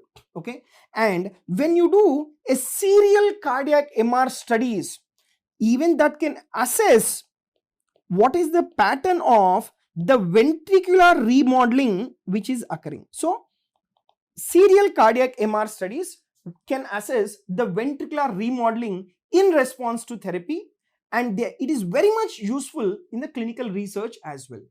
Next is the importance of the cardiac CT. So for patients who cannot undergo cardiac MR, why? Because some of the patients, they are having implantable devices where you cannot do cardiac MR. In them, you need to do the cardiac CT. So cardiac CT is particularly helpful to rule out the pericardial disorders.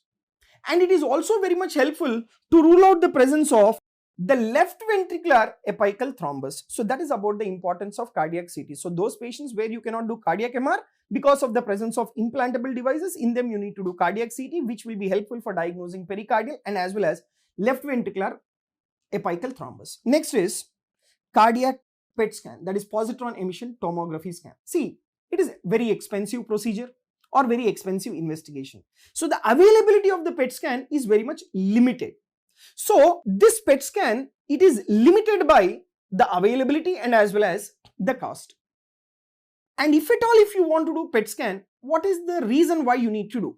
It plays an important role in evaluating the extent of the ischemia.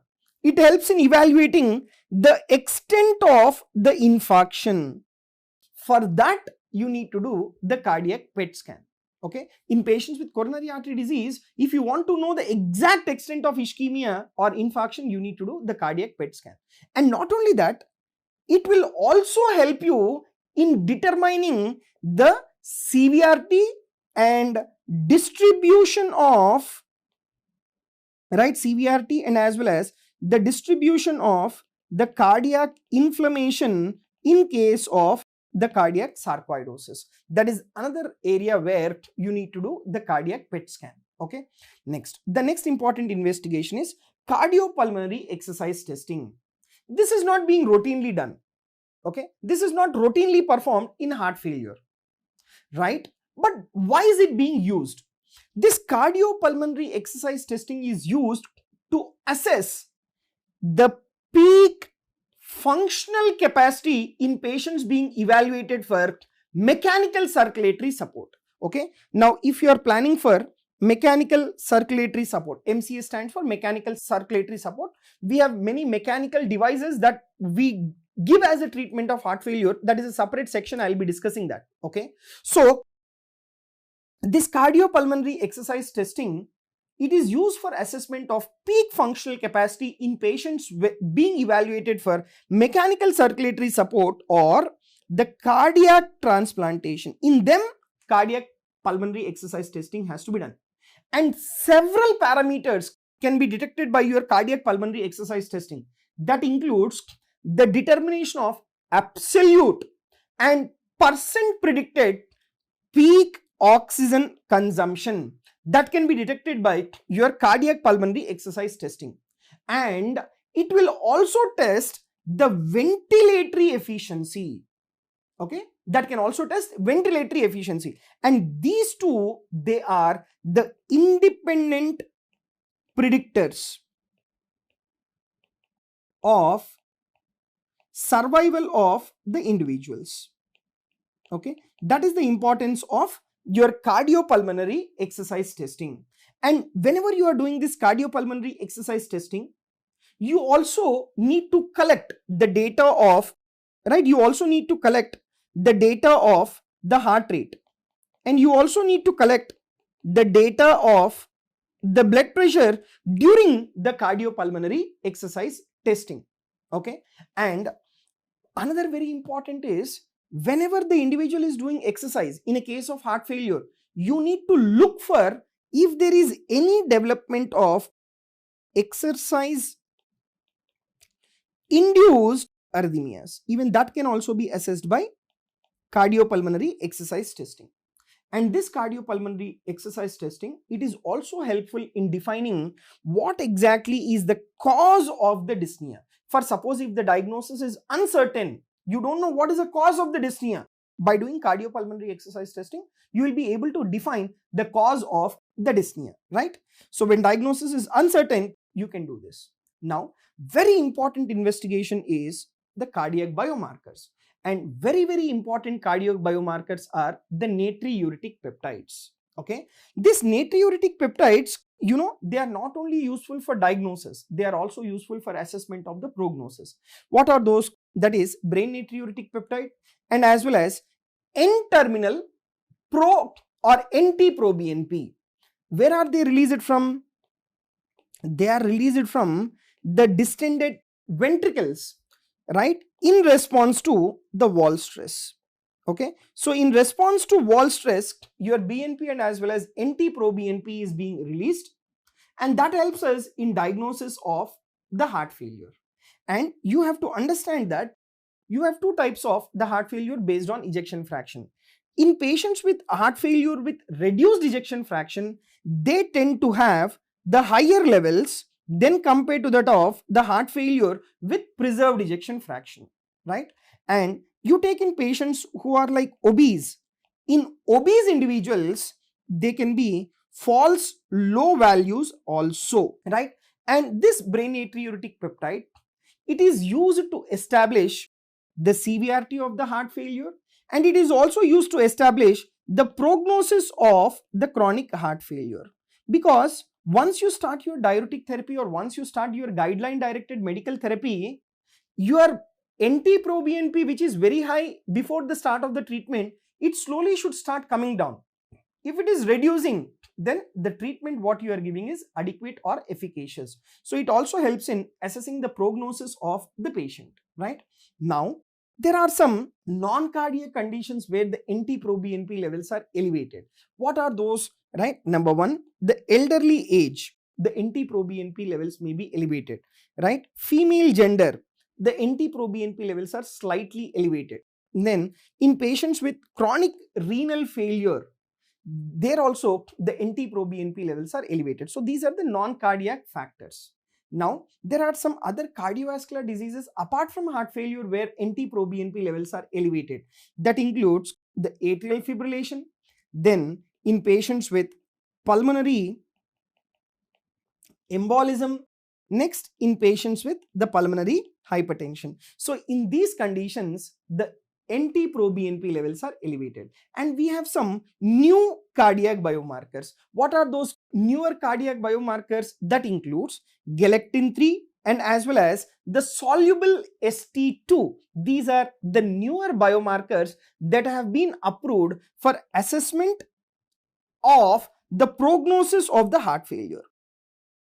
Okay, for assessment of the prognosis of the heart failure, the galectin-3 and soluble ST2 are being used. These are the new biomarkers. These are not widely used presently. What is being used presently? That is your NT-proBNP, right? Next, followed by that, the invasive studies. Now, this particular invasive studies, what is its requirement?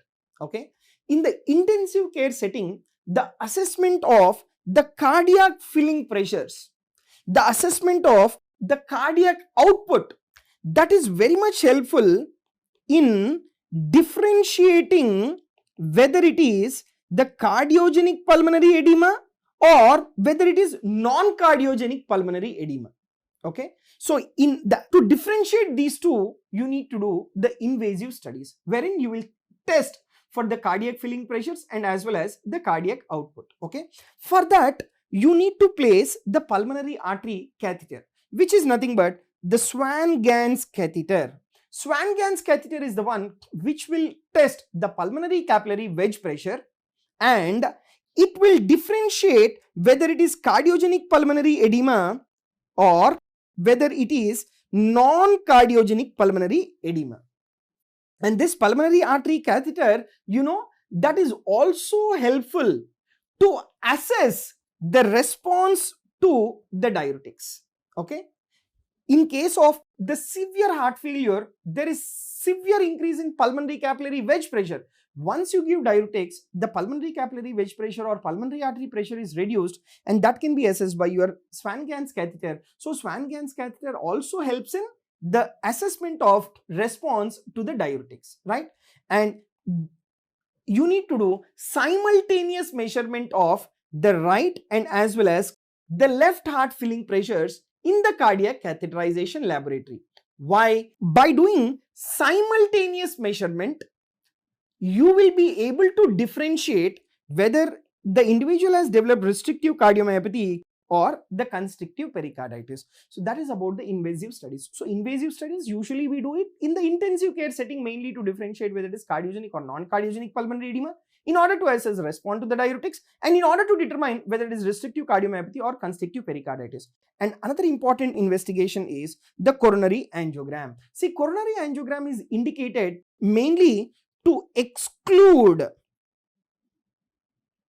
the presence of the underlying ischemic heart disease, okay? And this coronary angiogram, it is also useful in assessing the left ventricular dysfunction. See, coronary angiogram, what is the purpose? Basically, you will check the coronary arteries, right? And if the coronary arteries are clean, then your cardiac supply is good, and thereby the individual will have good left ventricular function. If the coronary supply is reduced, then the left ventricular function is reduced.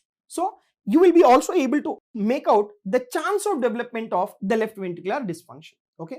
Now, if you see, you take this left ventricular morphology and the size, you will be able to make out by doing 2D echo. If echocardiographic window is suboptimal, then you need to do left ventriculography. Left ventriculography you do when the echocardiographic window is suboptimal.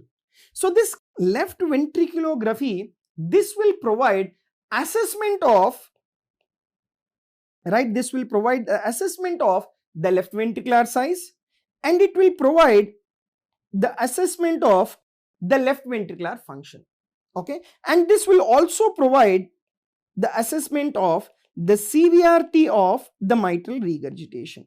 So that is about your left ventriculography. So left ventriculography can provide the assessment of left ventricular size, left ventricular function, and it will also help in assessment of the severity of mitral regurgitation.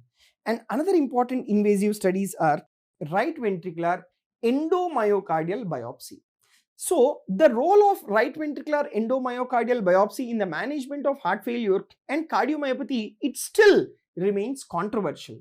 But what are the indications for doing this right ventricular endomyocardial biopsy? The indications include the detection of the myocarditis, diagnosis of the cardiac amyloidosis, diagnosis of chemotherapy related left ventricular failure, and screening of or screening for cardiac allograft rejection following heart transplantation. In those cases, you need to do the endomyocardial biopsy. So this is about the list of investigations or the workup how you have to do in patients with the heart failure, starting from the blood investigations, then cardiac investigations like ECG, then echo, then cardiac MRI, then CT scan, then invasive procedures. So this is how you need to work up the patients with the heart failure. So if you go back to that slide of workup, right? So you see this particular slide now. So first and foremost, laboratory, chest X-ray, ECG, and then echo. Then you need to do the investigations to determine the underlying cause. Then you also need to do parallelly the risk stratification in patients with the heart failure.